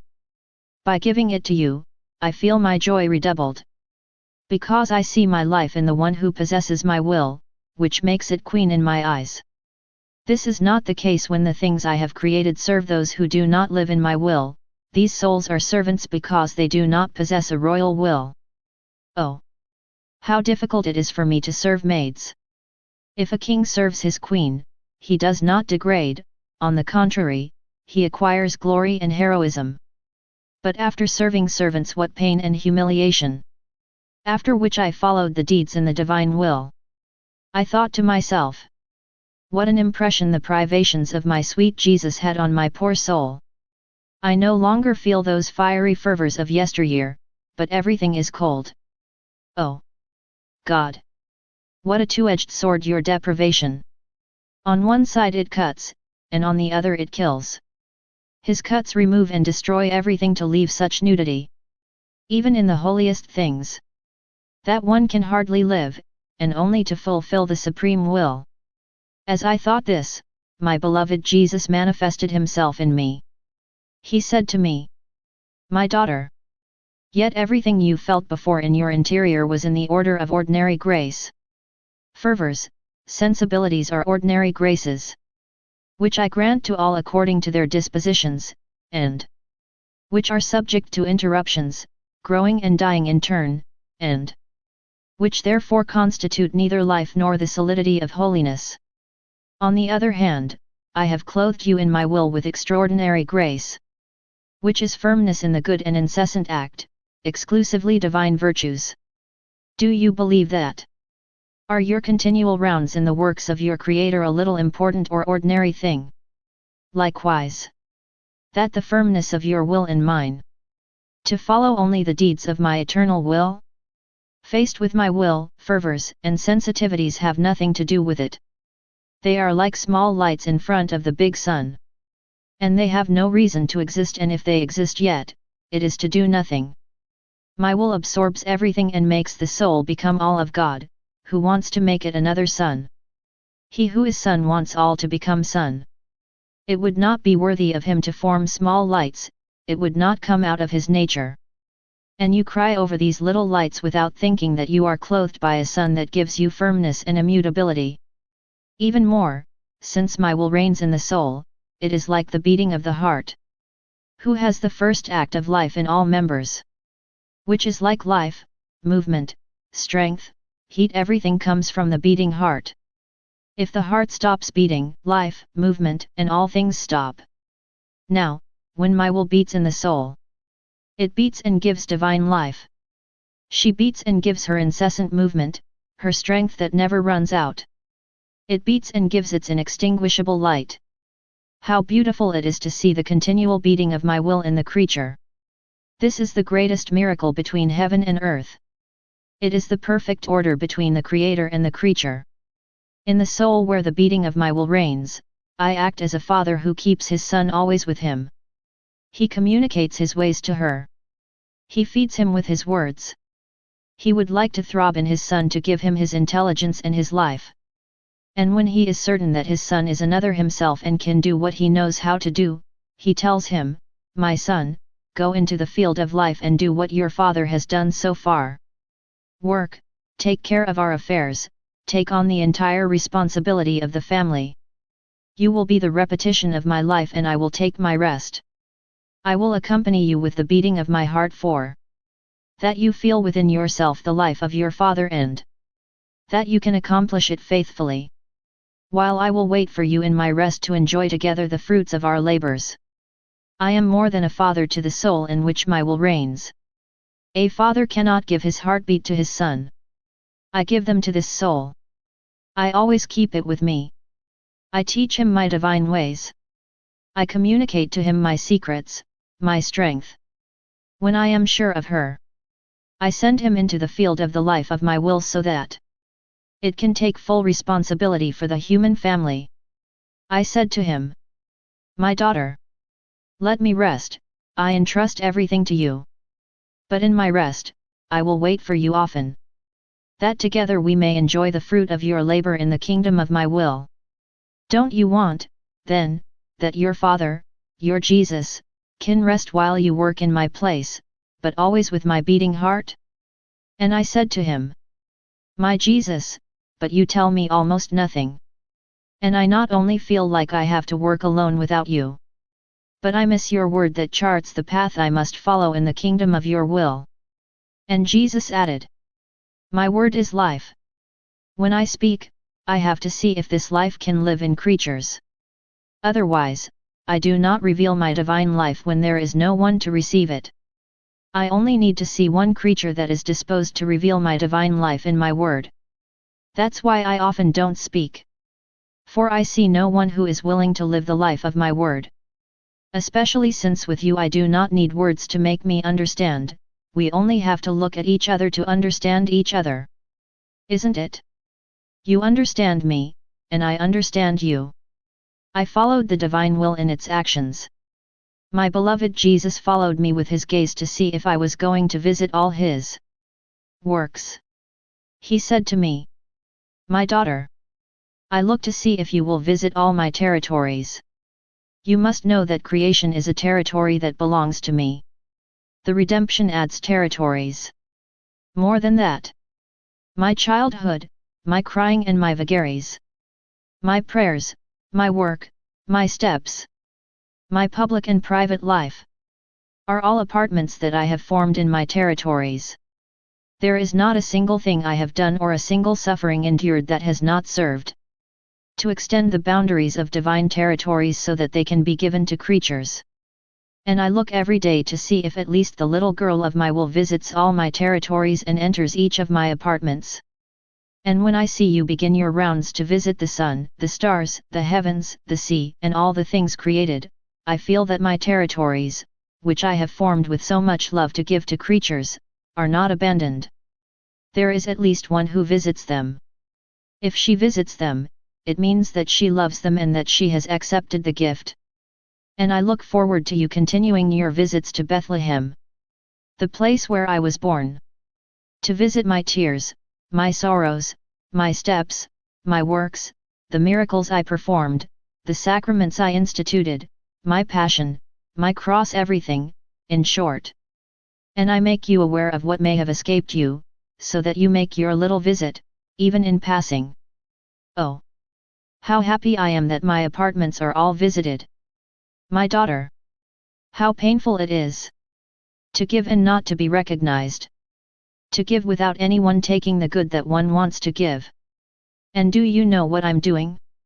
When I see you, alone, walking through all my territories and visiting my apartments, I give you all the goods they contain. So that what I should give to others, I centralize in you. Thus, I give you everything, and you give me everything. In fact, in order to be able to give everything to the soul, I must find everything in it. For her to be able to give me everything, she must possess everything. The one who has everything, has the ability to give me everything and to receive everything.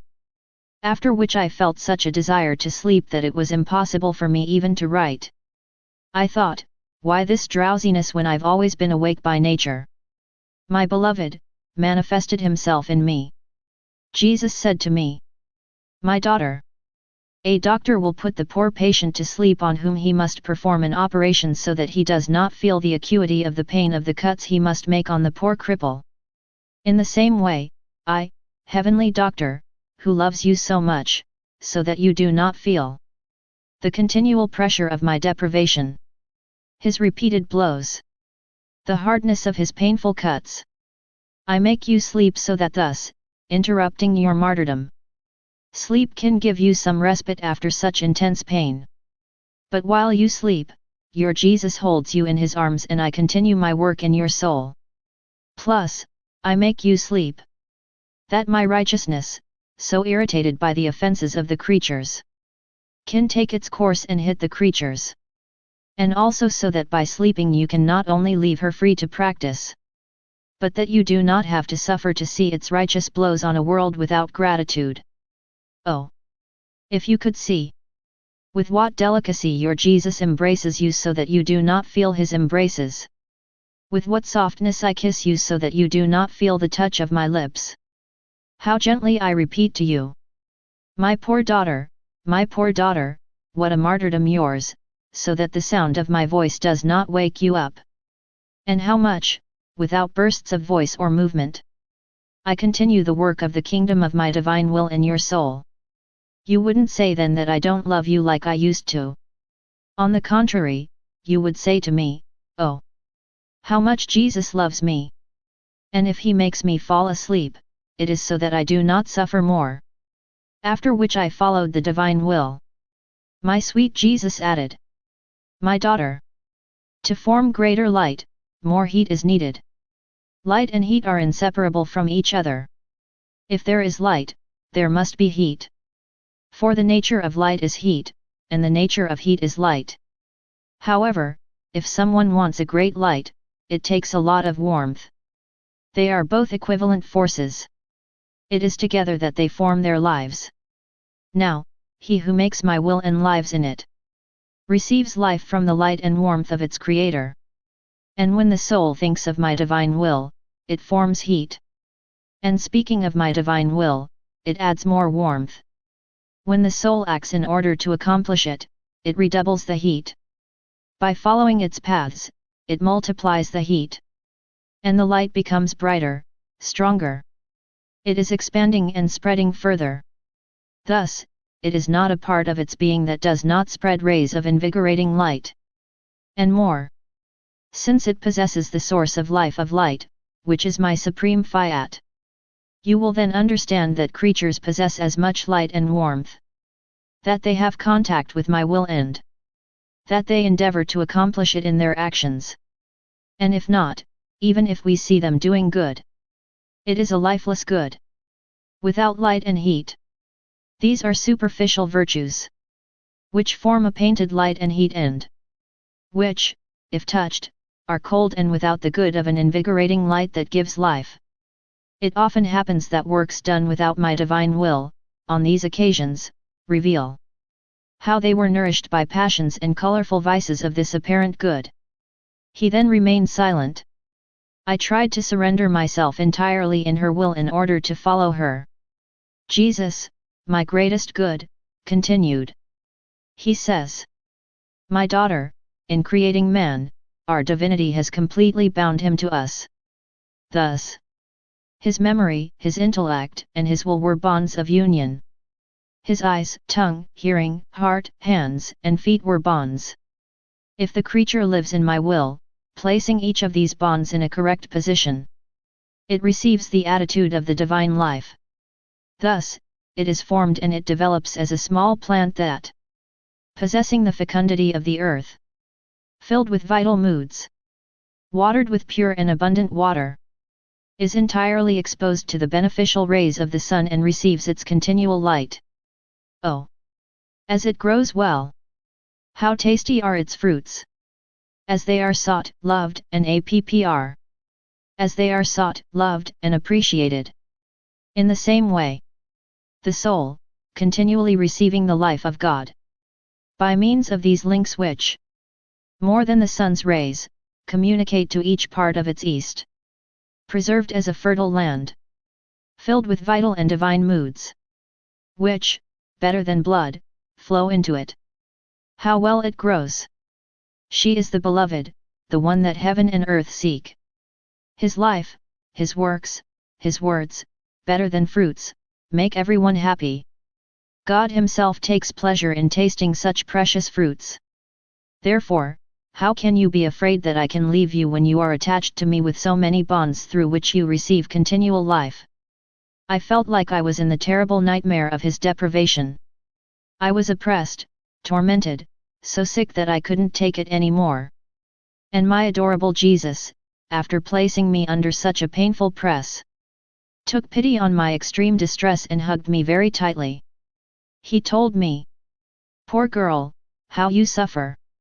Courage, I don't want you to reduce yourself to these extremes, to torment yourself too much. Yet, you should be consoled. Your interior is a continual word before the Divine Majesty, and a continual act. An incessant word before God, desiring the kingdom of my divine Fiat, brings with it the certainty of victory. So, either you've won or you're about to win. Continual word and action acquires the nature of a victorious power before God. It is as if God loses the strength to resist while the soul receives the strength to overcome. An exchange takes place. God is disarmed and the soul is endowed with divine weapons. But the Supreme Being is not inclined to be able to resist. Continually asking me for the kingdom of my eternal will, going through the whole creation again and again.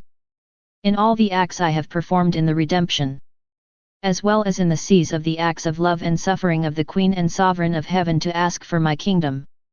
Does it seem of little importance to you? You're not looking for anything for yourself. You make and redo your rounds. You constantly ask that my divine will be known, that it dominate and that it reign. Not the shadow of what is human penetrates into this, nor any personal interest. It is the holiest and most divine action and prayer. It is a prayer from heaven, not from earth. Therefore it is the purest, the most beautiful, the most invincible. It contains only the interest of divine glory. No one, so far, has prayed to me with such insistence. My mother prayed to me with such insistence for the love of redemption. And she was victorious. But for the kingdom of my will, no one so far has done so with such insistence on conquering a god. That is the greatest thing.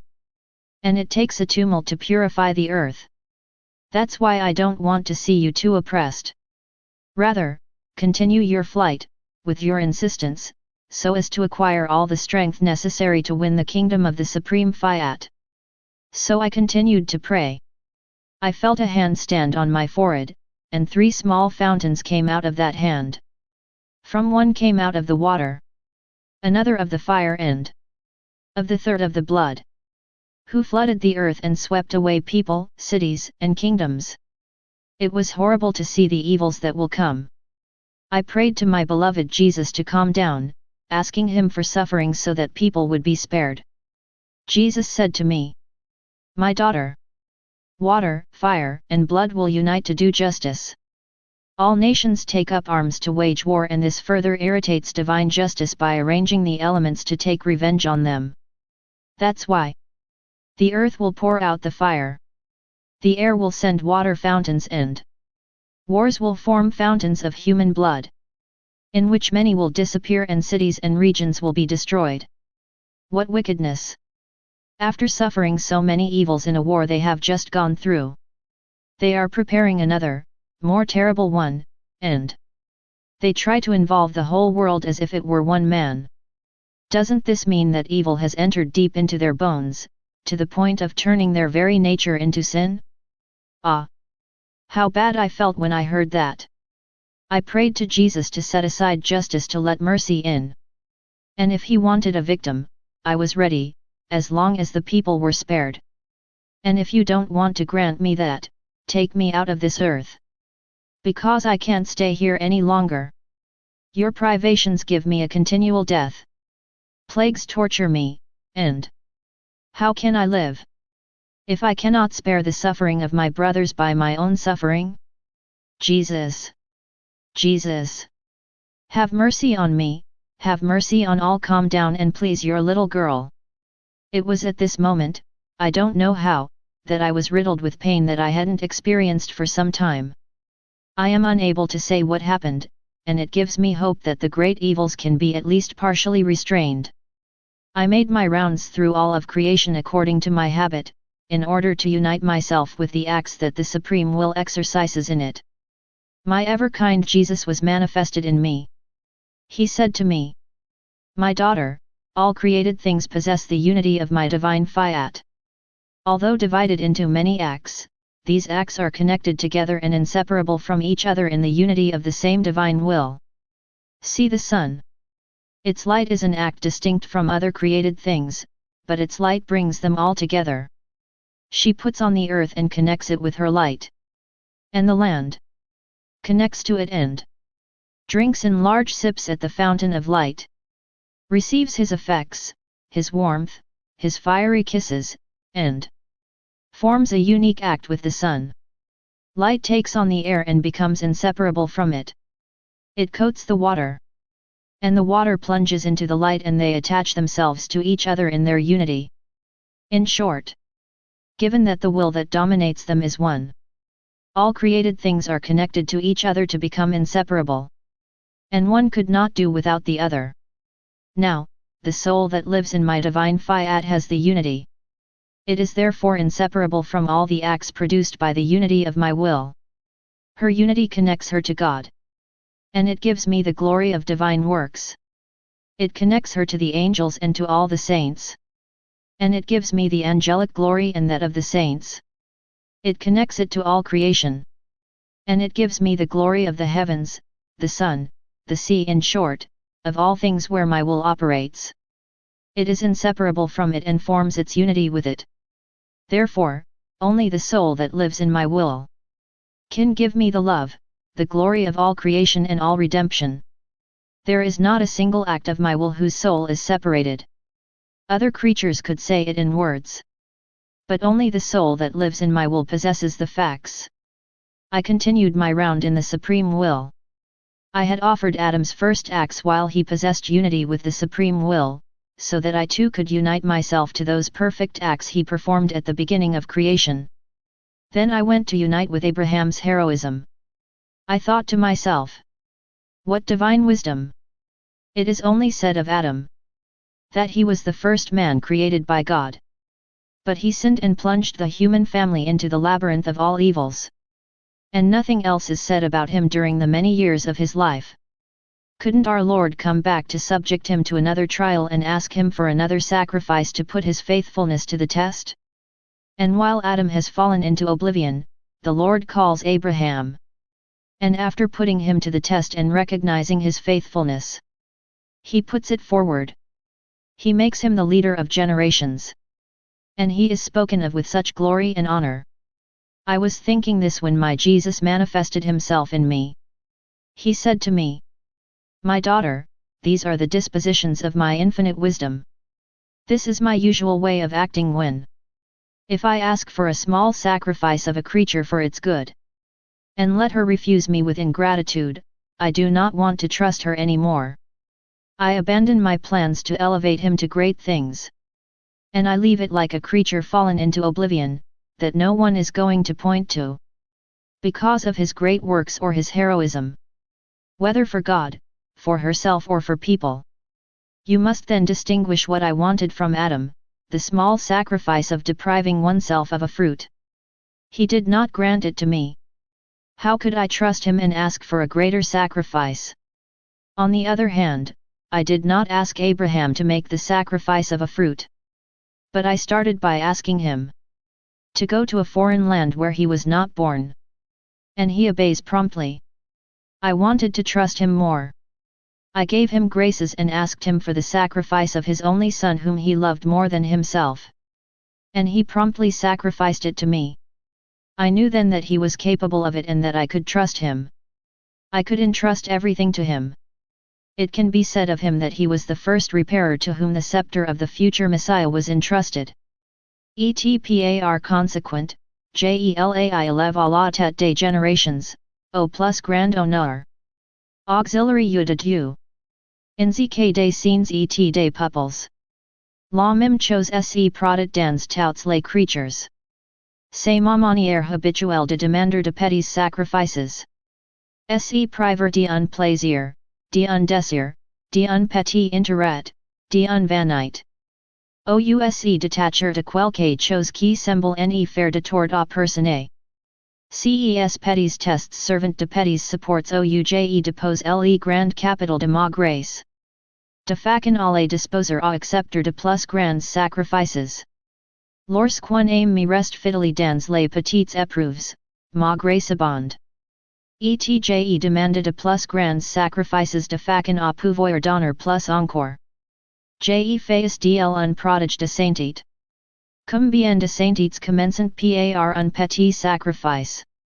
Combien d'autres, après m'avoir refusé un petit sacrifice? Because it seemed to them that it was an unimportant thing, remained. Slimming in the property. Credence in comprehension. Weak as they walk on the path that leads to heaven. Poor things. They can be seen crawling while licking the earth in a pitiful way. Therefore, my daughter, we must pay more attention to small sacrifices than to large ones. Because the small are the strength of the big. They dispose God to grant His grace, and the soul to receive it. My life in the divine will is continuous. I followed His countless deeds when my sweet Jesus manifested Himself in me. He said to me, "My daughter, everything the creature does in my divine will is universal property. In fact, as my will is the property of God. Everything that is done in the divine fiat becomes divine property. The Supreme Being is, by law, by nature and by creative power, the Creator, the only universal owner of all things. Everything that the soul does in my will acquires universal rights, and everything that is made universal becomes the property of all. Thus, everyone can take what is made universal. Moreover, as by giving oneself to all, God's universal properties never diminish. They give and lose nothing. Does the sun lose something by giving its light to all? Do creatures benefit less from its light because all receive it? The sun loses nothing. And creatures enjoy its light just as much. There is only one or that all receive it. Is God losing something because he gives himself to all? Or do creatures receive less because he is the God of all? Not at all, neither he nor the others lose anything. But what glory, what honor the soul who lives in my will and operates in it, doesn't she give me? By depositing his deeds in the universal properties of God, so that, even more than the sun, all can take the goods of his deeds? And what glory is there not for her when, more than the sun, it takes on all things and she makes her round to nourish them with her light, her actions, and her love? I saw at this moment that my beloved Jesus was preparing to leave me. I cried out, Jesus, what are you doing? Don't leave me, because I don't know how to live without you. And Jesus turned to me and said, my daughter, can I leave my divine will, my deeds, my possessions? I can't. Also, do not fear, for I do not leave you and me. Yet, my love, you are leaving me. How many times I do round after round in all of creation, and I don't find you. I then continue my round in all your works of redemption, hoping to find the one I love, but in vain. I go into the seas of the sovereign Queen's deeds, thinking that you may be there with your mother. But no, my research ends in sadness for not finding you. So much so that the thought comes to me, not to make my round in all your works, when I do not find the one who gives me life and who is everything to me. Jesus interrupted me by saying, my daughter, if you do not make all your round in our works and in those of the Queen of Heaven, do you know what it means to go through creation and all that belongs to us? It means loving, appreciating and owning our works. I wouldn't be fully happy if I saw that the little girl of my will does not possess what I possess, that she is not aware and does not enjoy all my riches. I would find many voids in you, which are not in me. Voids of total love. Voids of lights. Voids of full knowledge of the works of your Creator. Your happiness would not be complete. And not finding in you the fullness of all things, I would feel your emptiness and incomplete happiness. In the same way, if our Mother Queen did not see that you possess her seas of graces, she would feel that her little daughter is not totally rich, nor happy. My daughter, have as a life a single divine will and not possessing the same things, it cannot. Wherever it reigns, the divine will wants to possess all that belongs to it. She does not want any disparity. Therefore, you must possess in yourself what she possesses in me and in the Virgin Queen. Your round in all his works serves as confirmation of his reign in you. Also, don't you know for yourself how much you learn by going through all the works of my supreme fiat?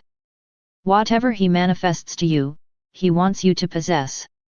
If he who lives in our will did not own all our possessions, he would be like a father who is rich and happy while his son does not enjoy all his riches and is not happy like him. Wouldn't this father feel that the fullness of his happiness is broken because of his son? This will be the foundation, the substance, the wonderful characteristic of the kingdom of my divine fiat. One will be the will. One love. One happiness. A glory between the Creator and the creature.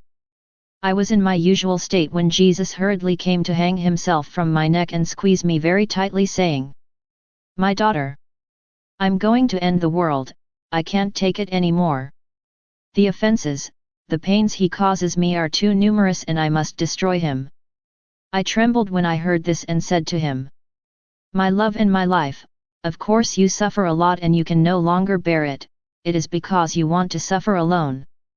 But if you shared your sufferings with me, you would suffer less and thou shalt not come to the point of no longer being able to bear the poor creatures. Also, let me take part in your pains. Let's share them together, and you'll see that you can still bear them. Hurry up, don't suffer alone any longer. Try, Jesus. You're right, you're suffering a lot. That is why, please let us share your sufferings together, and calm down." Then, after much insistence, my sweet Jesus let me suffer. But this was only the shadow of his suffering. Still, I felt like I was being demolished, crushed. But I am unable to say what I suffered. Moreover, it is better to remain silent about certain things. Then, as if tired of his long suffering, Jesus hid in me to find some relief, and I felt completely invested in Jesus. I saw Jesus' eyes everywhere in me. He told me that his eyes were tired of looking at the earth and that he was looking for shelter. The light of Jesus' eyes was fixed on certain points of the earth. The evils committed in these places were so numerous that this light prompted him to destroy them. I begged him to spare them. By placing his blood, his sufferings, his eternal will before him. And Jesus, all goodness, said to me, "My daughter, the power of prayers, deeds and pains suffered in my will is inaccessible. While you prayed and suffered, my blood, my steps, my works prayed.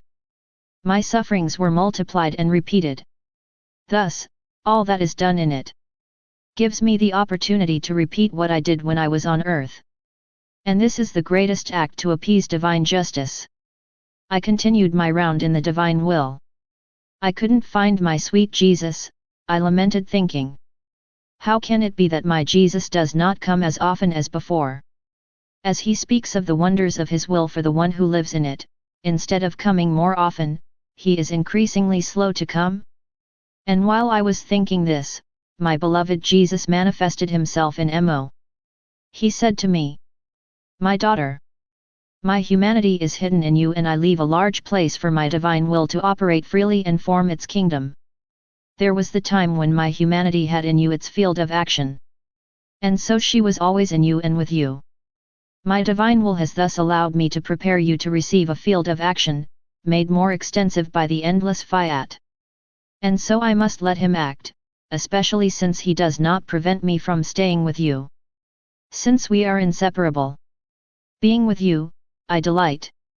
By attaching to your soul, like a tiny bird, the thread of light of my will. And I make you fly in its immensity, projecting yourself in his innumerable acts, while keeping in hand the wire that holds you attached. And you, going through the acts of my will, you lose sight of me, while I wait for you to follow all the acts of my divine will and then pull the thread behind you. Before that, you didn't want to follow all his actions. You wanted to follow the small circle of the acts of my humanity, which is small in comparison to the acts of my divine will. That is why each of your actions and each of your sufferings made you meet your Jesus. I was determined to make you copy my humanity. It was therefore necessary for me to keep the brush in my hand in order to form my image in you.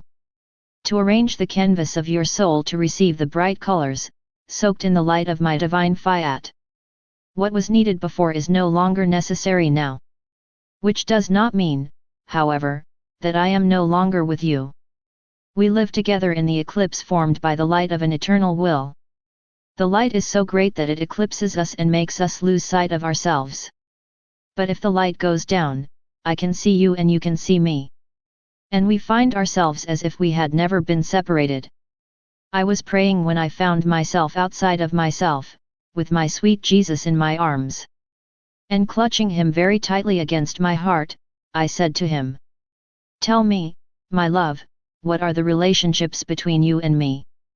And Jesus, all goodness, said to me, "My daughter, do you want to know?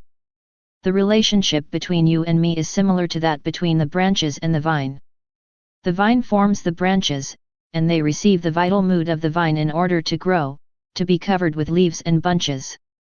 The union between the vine and the branches is such that the branches can neither be formed nor have life without the vine, and the vine would be without beauty and would not give any fruit without the branches.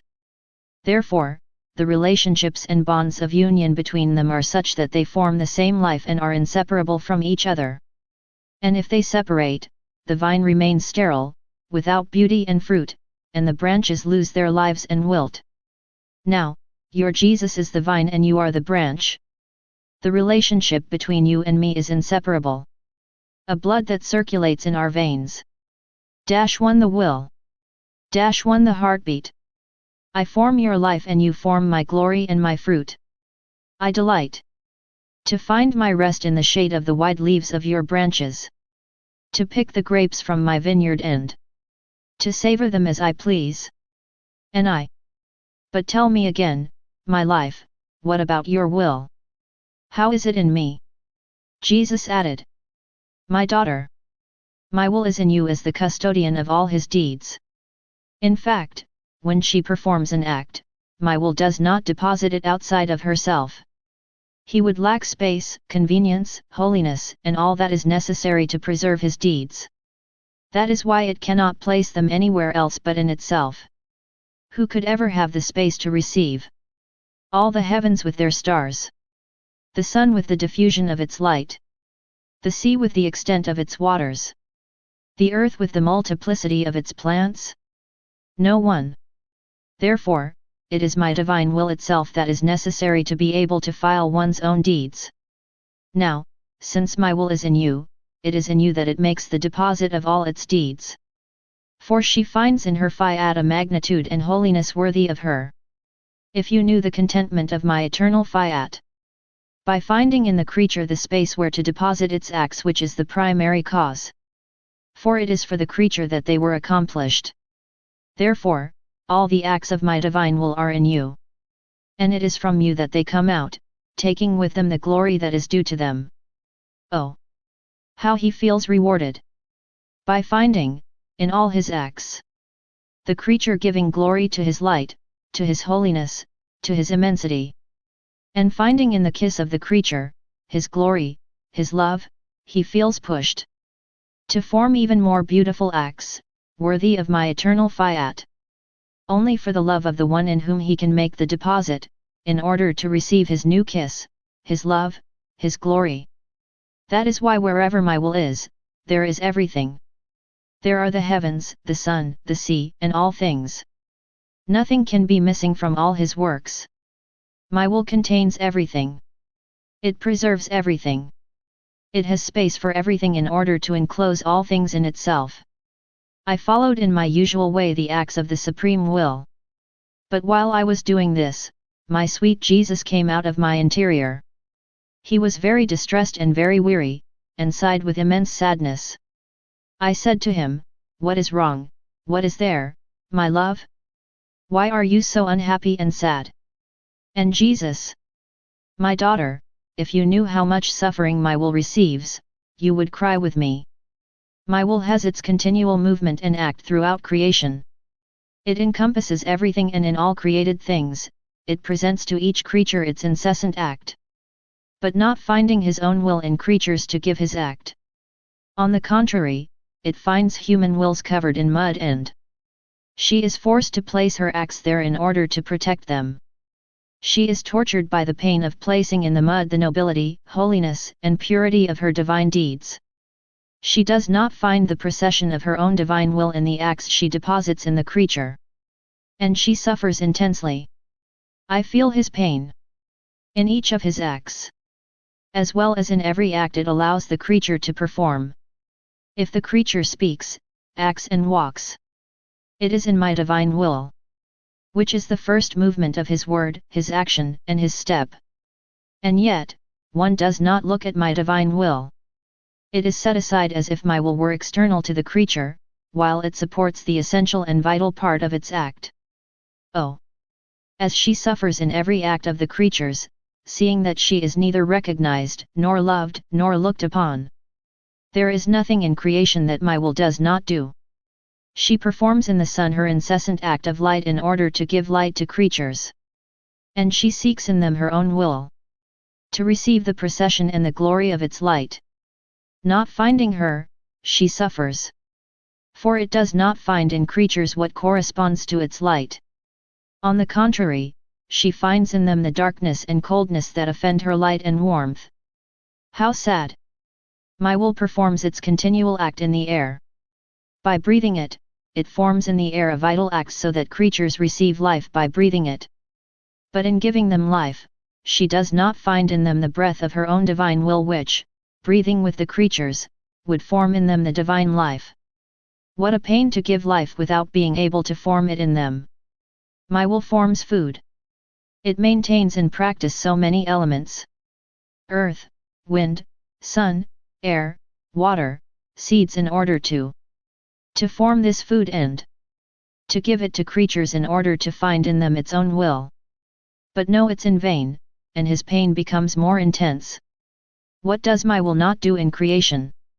There is no thing in which my will does not maintain its primordial act of life. She runs and runs incessantly towards the creature. It runs in the wind, in the water, in the earth, in the fields of flowers, in the waves of the sea, in the heavens that unfold everywhere. She runs in order to find her will in the creatures. Not finding it, she feels pain in all things. She feels that her own actions are being taken away from her without serving her own will. Oh! If the creature could read the characters of my divine Fiat! In everything she sees, hears, touches and takes, she would read the incessant pain of this will that runs and will always run. For the sole purpose of finding in it my will. The only reason man and all creation were created. And if my will preserves the creature, it is to achieve its goal and give respite to such a long pain. The reason for everything I do to make my divine will known is that it can reign and dominate. Everything will be given to his children. For they alone will remove the characters of pain and replace them with characters of joy, glory, happiness in all things created. Because they will receive through them the divine will. The divine will let itself be found in them, to pay righteous tributes and glory, which are due to the acts that my will exercises throughout creation. I then continued to follow the deeds of the Supreme Will. As I reached the point where the Sovereign Queen conceived in her very pure bosom, I thought in myself, the heart of my Heavenly Mother has provided His blood, His love and the divine will reigning in it, in order to form the conception of the Word in it. I too want to provide my love, my sufferings, and the divine will reigning in me while it conceives in its bosom. To be able to place something of me in the conception of Jesus. In order to worship the eternal Fiat in such a great act, and also so that, after giving something of me, it can be conceived in me. But I thought to myself thinking this. Here I am again as usual with strange things. But, after all, it is love that I want to give to Jesus, it is His most divine will for the honor of His conception. And Jesus, manifesting Himself in me, said to me, my daughter, it is I who lead your soul to do what I want. And often I don't even give you the reason. You need to know that my divine will had its first act in my conception, eternal Word. Your love and your deeds are acts of justice, which are necessary for the conception of the divine will in the humanity of your Jesus. For the first kingdom she established was in my humanity. Now, in order to give you the right that I may reign in you, she justly demanded your love as she conceived in my humanity. There is no past or future for my supreme Fiat, but that everything is present. So while I was conceiving in the Sovereign Queen, I was designing in your love, in your sufferings, and in this very will that was to reign in you. Thus, you are now doing nothing but giving Him His rights, providing Him with what is necessary, that she may conceive in you, and so that you receive the rights to let Him establish His kingdom and to take in hand the scepter of the command with an absolute empire. Thus, what for you is nothing and seems strange to you, enter into the first act of the divine will. And your Jesus, looking at you and taking you by the hand, leads you into this act by which he conceived in the womb in order to let you place your love and your sufferings. This is so that your act may not be absent from such a great act that marked the beginning of the kingdom of the divine will in the human family. And this is the reason why, in all the acts I performed when I was on earth, I call your love so that it may bind itself to these acts. I don't want any of these acts to escape you. These are the rights of justice that my will demands. These are connection links to give you the right that I can reign in you. Therefore, follow your Jesus without any worry. Thinking again of the sadness felt by the divine will in creation, I would have liked to live as many lives as she feels sorrows, so that I could soothe such a long sorrow. And I thought how sad the Fiat was in the creatures could be. My kind Jesus, manifesting himself in me, said to me, "My daughter, you must know that my divine will cannot admit the acts of my will in creatures if it is not there itself. For creatures do not have the capacity, dignity, holiness, or space to contain a single act of the supreme will. And this is another of his sorrows. But by the nature of its goodness, it communicates its effects. It is like the sun communicating its effects on the earth, but without dwelling there, otherwise the earth would become radiant and luminous. While after the passage of the sun, the earth remains what it is, a black body. However, the effects serve to preserve it and the plants, flowers, and fruits. This also happens with water, which communicates its effects to the earth, but not the source of his life. So if it does not rain, the earth remains dry and unable to produce a single blade of grass. That is why the earth, who possesses neither the life of the sun nor that of water, needs the sun which communicates its daily effects, and water to water it very often in order to be preserved and able to produce. It is the same with the acts of my divine will. She wants to give herself so that the creature becomes sun, in order to be able to form his life. But not finding his will, in his pain, seized by the excesses of his goodness, it communicates its effects which serve to preserve the object of its penalties. No one can tell you the value, power, holiness, light, and immensity contained in a single act of my divine Fiat, except for your Jesus. Only the one who possesses a divine will can contain his deeds. Therefore, only the Fiat can raise the creature to divine holiness and to the nobility which give him the likeness of his Creator. All other creatures, as good and praised as they may be due to of their capacity, ingenuity, and industry, will always remain like the earth, which has neither the source of light nor water, and they will receive, like poor beggars, the effects of my supreme will. I was crossing the sea of light of the divine Fiat following his actions. Oh, how I understood that all good is in him.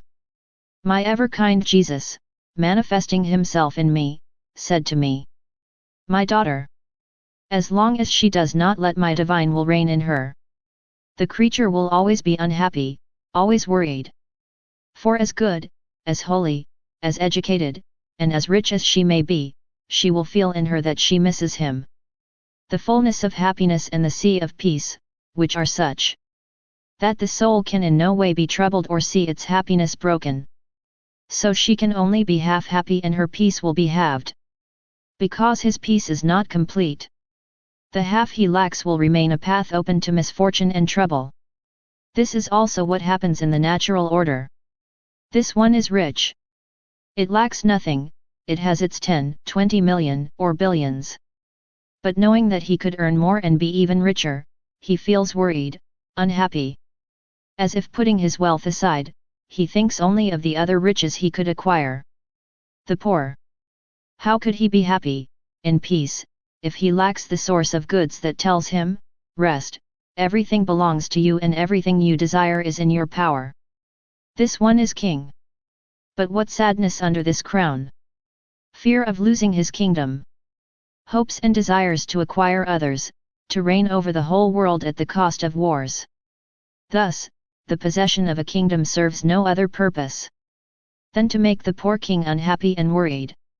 Yet another is a scholar. But not possessing all the sciences and knowing that he could acquire others, he knows no rest and feels neither happy nor at peace. How many times, in the face of a more learned than him, he feels humiliated and unhappy not to possess the totality of all the sciences. Now, the same thing happens in the supernatural order. That one is good. But he does not feel that he possesses in himself the source of goodness.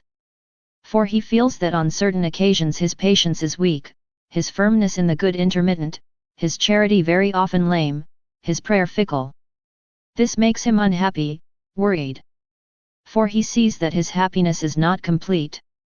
It's as if he only has half it, and the other half he lacks serves to torture him and make him unhappy.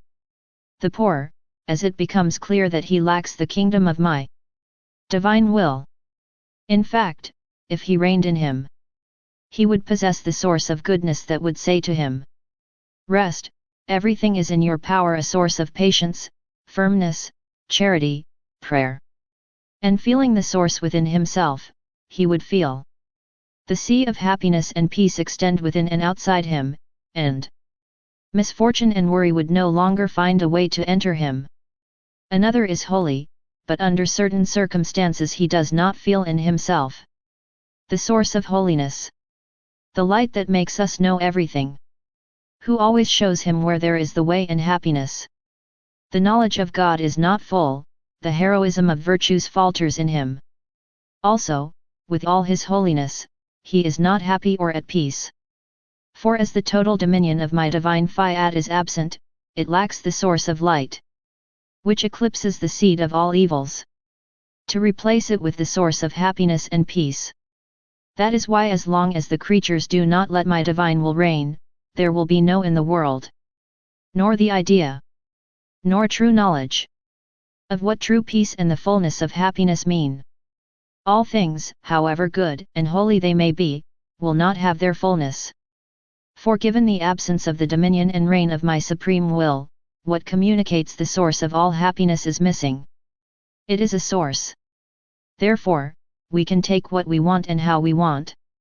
This is the reason why I desire that my will is known and forms his kingdom among creatures. Because I want to see them happy and happy, with whom I produced them by creating them, when they have come out of the bosom of their Creator, who possesses all the possible and imaginable happinesses. After that, I followed the holy divine will.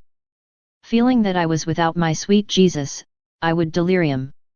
For I wanted the one who, making me suffer, made me know the hardest of martyrs to the point that I could no longer bear it.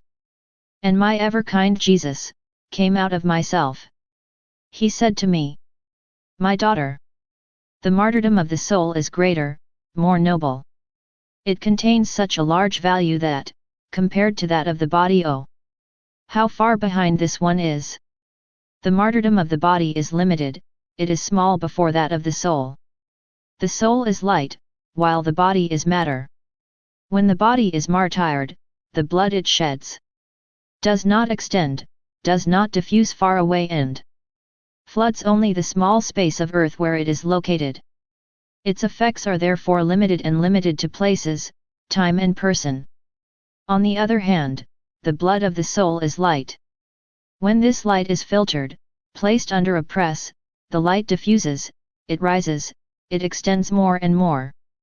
Who can restrict and circumscribe sunlight? No one. There is no power against light. There are no weapons that can hurt and kill her. All the powers together are powerless against the light. Whether they like it or not, they are forced to give her free rein and let themselves be clothed by her. And if anyone, taken by madness, thought of stopping him with a power that is all his and natural, the light would laugh at him and, victorious, would spread even more light on him. Now, the soul is more than the sun. When she suffers from deprivation and is crushed under this press, it is as many rays as it acquires to expand and spread further. And as it is a suffering of divine life, by doing the divine will, the soul offers in this martyrdom the most beautiful act, and its light extends so far that no one can reach it. For it is a divine will that enters into this martyrdom caused by the deprivation of your Jesus. Matter does not enter into this martyrdom at all. But everything is light. Your Jesus is light. My will is light. Your soul is light. Which form such an enchantment of light that heaven and earth are clothed with it, bringing to all the benefit of heat and light. That is why the martyrdom of the body is nothing compared to it. I was making my rounds through the whole of creation.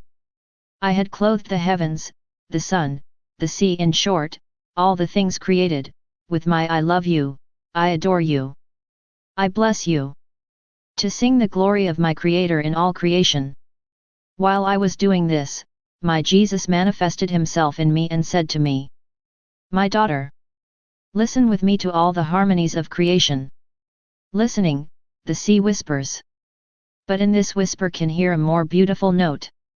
The I love you, I adore you, I bless you, the glory, may the little girl of my will whisper in concert with the sea. And by making the whole sea whisper, she makes the waters say her choruses of love to her Creator. Oh! As the sea acquires new notes of harmony and beauty, new more beautiful sounds, because my little girl makes his voice speak in my divine will, and makes the sea speak, and returns the glory of the sea to its Creator. Listening, the sun too, in its light that falls from the sky and takes on the whole earth, make rain with its light your love notes, your welcome refrains. I love you, I glorify you, I adore you, I bless you. In fact, the divine will that reigns in you is one with the one that reigns in the sun. Oh! How eloquently the light speaks! As the love of his Creator flows in the heat, how many harmonies and new notes that are not his own he acquires! Because there is the little girl of the Supreme Will who issues her actions in this will. She does her will one with that of all creation and administers her voice and deeds to all created things. Listen, the nature of the sea, that of the sun, does not have the virtue of the word. Find someone who lives in my will and communicates his voice and actions to them. It is the most amazing thing, the greatest glory you can give to your Creator.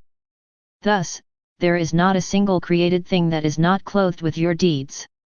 I delight in listening to your notes and repeated choruses.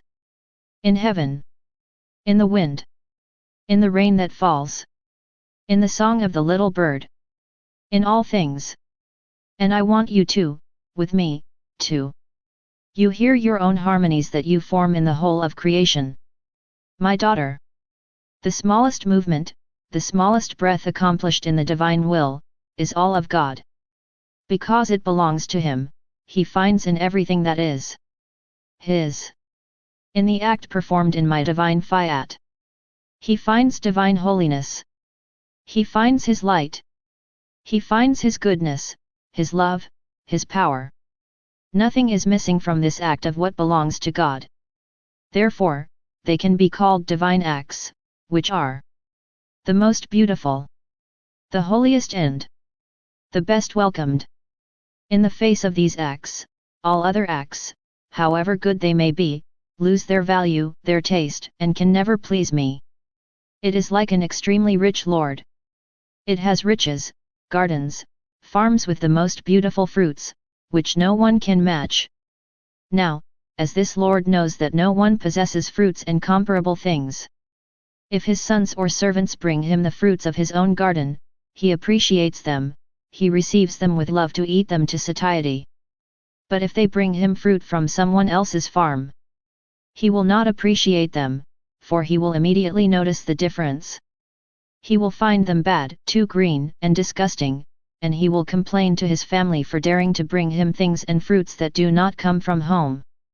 It is the same for us, everything that is done in our divine will is to we. It is the fruit of our limitless farms. Because these are our own things, we find nothing in them that is unworthy of our divinity. Therefore, we find great pleasure in receiving them. On the other hand, what is done outside of our divine will is for us thing, foreign. What is missing from the divine imprint? Who does not have the fullness of flavors, light, holiness, sweetness? Even in the best things, the human will always play its part, which is not ripe, which spoils the taste and the most beautiful things. So, seeing that these products are not from our farms, the fruits of our divine will, we put them aside, and often we do not even look at them. Therefore, I recommend it to you. Do not let anything out of you that does not enter into the light of my supreme will, so that everything may come from us and be very pleasant to us. I continue my flight in the supreme will, who holds all creation in the palm of his hand.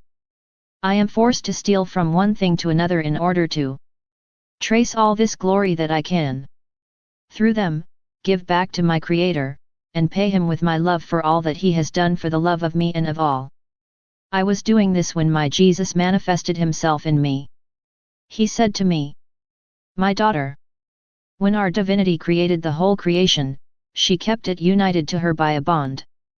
Thus, we can say that heaven retains its relationship with God, that they are fixed in God, and that it is from God that they extend their immensity. The stars are connected to God. It is in God that they adorn the vault of the firmament of their gold. The sun is connected to God. It is from the bosom of God that he sheds his light, which covers the whole earth. There is not a created thing that does not have its connection in God. On their way out, they do not separate themselves from God. God is jealous of his actions. He loves them as long as he does not allow them to be separated from him. Therefore, he keeps them all fixed within him, as eternal glory of his own deeds, as spokesman of his being to creatures. They speak in a silent voice, with facts, of the one who created them. They say, with facts, that he is very pure and infinite light. Love that never goes out. Eye that sees everything and penetrates everything. The sun says that. The things created also say, look at us and, with facts, we will tell you. That's why we don't talk about. Actions speak louder than words. He is power that can do everything. It is immensity that envelopes everything. It is wisdom that orders everything. It is beauty that enchants everything. Creation is the continual account of the Supreme Being whose continual life it receives. And going from one thing to another, you remain united by them to your Creator and you receive the relationships of light, love, power, etc., which each of them possesses. Hearing this, I say, my love, created things have no reason. How can they give me their relationships and give you so much glory? Jesus added, my daughter, the things created are in relation to me and are connected to me like the members of the body at the head. They act as the limbs that receive life from the head. Look, you have hands and feet. They are not endowed with reason and they do not speak. But because they receive life from the head, hands act, feet walk. They remain at the disposal of what the head wants and form its greatest glory. Only if the hands and feet were separated from the body would they do no work or steps. Because then they would lose the life that the head communicates to them. The same goes for the whole of creation. Created things have no reason and do not speak. But they are united to God like the members of the body. They receive the life of their Creator. Therefore, all created things act. Their actions are incessant and remain at our disposal more than your members are at the disposal of your head. And just as your members have the virtue of communicating your works to other creatures, created things have the virtue of communicating the good they possess. Creatures and to the one who lives in my divine will. Because the will that animates them is one with that of this soul. They feel that this soul belongs to the body of the whole creation. That is why they communicate to him all the relations they have with the head. It is with great love that they unite it to themselves. Therefore, live steadfastly in my divine will if you want to live a collective life with your Jesus and with all creation. And give me back all the glory that all my works continually give me. After which I followed the divine will in the act where my sweet Jesus separated of the sovereign queen to go to the desert. Feeling compassion for each other, I thought to myself, how could the sovereign queen separate from her dear son for as long as 40 days? She who loved him so much, how could she bear to be without him? I, who do not have his love, I suffer so much from being deprived of him for a few days, what must it have been like for my mom? And while I was thinking this, my beloved Jesus manifested himself inside of me. He said to me, "My daughter, we both suffered from this separation. But our pain was suffered in a divine, not human, way. Therefore, it has not separated us from happiness or unperturbed peace. Happy, I went to the wilderness at the height of joy, my heavenly mother stayed. In fact, the pain suffered divinely does not have the virtue of casting the smallest shadow on the divine happiness that contains infinite seas of joy and peace. Les douleurs souffrentes de façon divine sont comme de petites gouttes d'eau dans un mer immense dont la puissance des vagues à la vertu de les changer en joie. La douleur soufferte de manière humaine à la vertu de briser la vraie joie et de troubler la paix. La manière divine jamma. Dio tant plus que ma maman postate le soleil de ma volonté par grâce, et que jele postes par nature. Ainsi, le soleil demeurate en let demeurate en moi, mais ses rayons ne se séparent pas. Car la lumière est indivisible. Par consequent, dans cette même lumière. Elle demeurate en moi et suivait mes actes. Et moi je demeuratis en elle comme le centre de sa vie. La séparation, bien que réelle, n'était que apparente. Nous étions en substance fusionnés ensemble et inséparables. Parce que la lumière de la divine volonté placate nos actes en commun comme sils ne facient un. De plus, je suis allé au désert.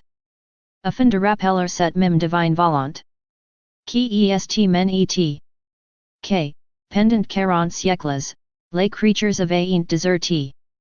Et moi, pendant 40 jours, j'ai voulu rester seul afin de réparer les 40 siècles de volonté humaine. During which my will had not possessed its kingdom in the heart of the human family. With my very divine will, I wanted to recall her among them so that she could reign. Back from the desert, I deposited it in my mom. With all these acts of divine will, that the creatures had rejected and kept as in a desert, so that it could be the faithful custodian, the repairer and the empress of the kingdom of my will. Only the sovereign lady could receive this great deposit. For she possessed within her the very divine will which could contain the will deserted by creatures. How could we think of the pain of being separated for 40 days when it was to reintegrate our divine will? To recall it to reign again among the creatures? In our grief, we were more than happy. Because we wanted to put the supreme Fiat kingdom safe. And the Queen of Heaven was looking forward to my return. To receive the deposit of the new Son. In order to pay with his love for all the acts of this Son that human ingratitude had rejected. She acted as a true mother towards my divine will. She also behaved as a true mother to creatures by asking for life, happiness, the joy of possessing the kingdom of eternal Fiat for all. My daughter. 40 is a symbolic and significant number in my life here on earth. When I was born, I stayed 40 days in the cave of Bethlehem, symbol of my divine will which, although present in the midst of creatures, was as hidden and outside the city of their soul. And I, in order to repair for the 40 centuries of human will, I wanted to stay outside the city for 40 days. In a miserable refuge, crying, groaning and praying. In order to bring my divine will back to the city of souls to return its empire. And after 40 days, I went to the temple to reveal myself to old Simeon. It was the first city I called to know my kingdom.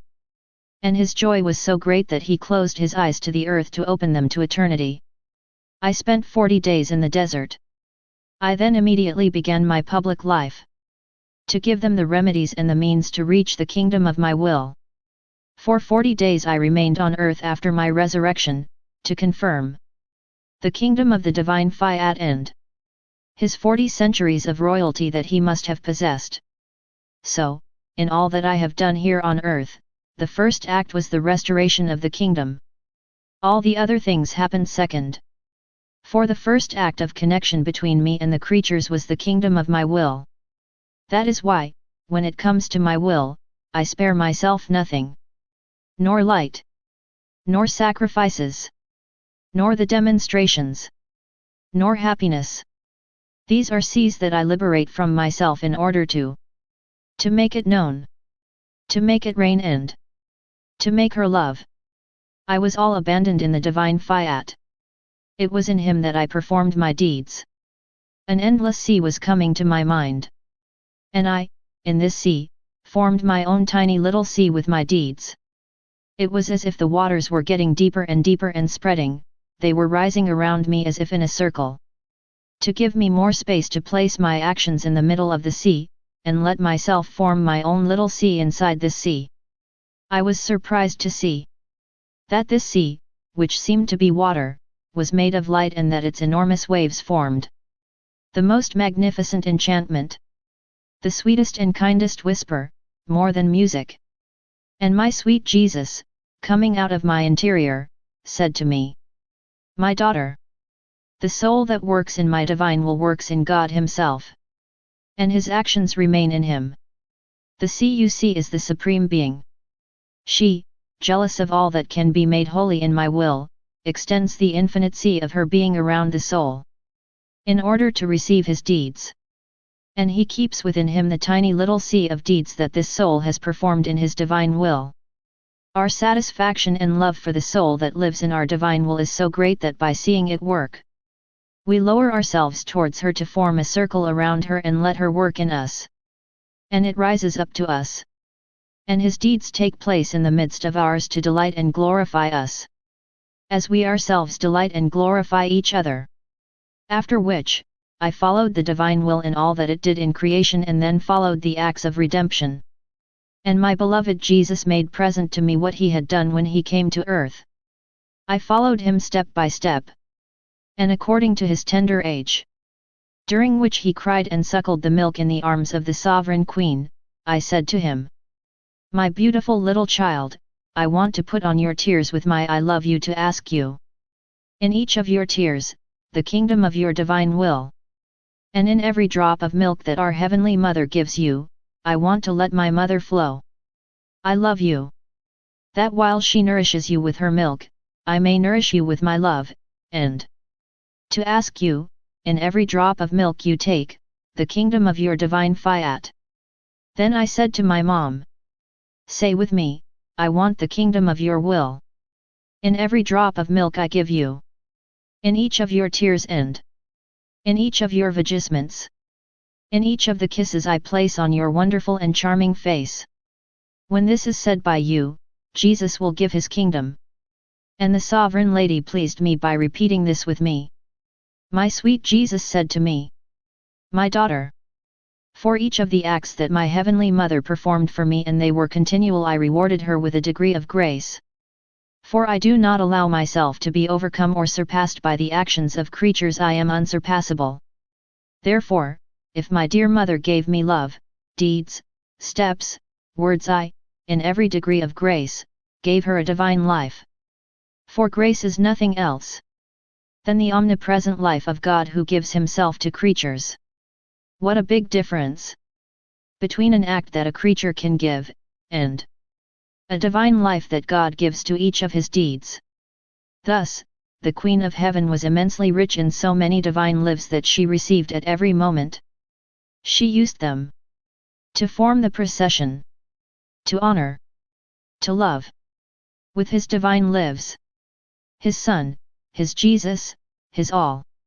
You need to know why I call you now, and why I now make present to you all that I did in my life when I was on earth, showing you how I was sometimes crying and trembling with cold, sometimes in the arms of my mother, repeating these acts of the infant suckling milk, flooding his motherly hands with my tears, exchanging kisses, etc. It's because I want to. Your deeds, your love, with that of my mother, and may all my deeds be followed by yours, so that I can give to you too as many degrees of grace, for each of the acts you perform for me. And this, for the decorum, the honor, and the procession of my will which wants to form its kingdom in you. My will is not inferior to my humanity. She therefore deserves the same honors that my inseparable mother gave me back. That's why I want to. That your actions follow mine. That I can so many times give you my divine life. Therefore, be attentive and follow me faithfully. May everything be for the glory of God and the triumph of the kingdom of the divine Fiat.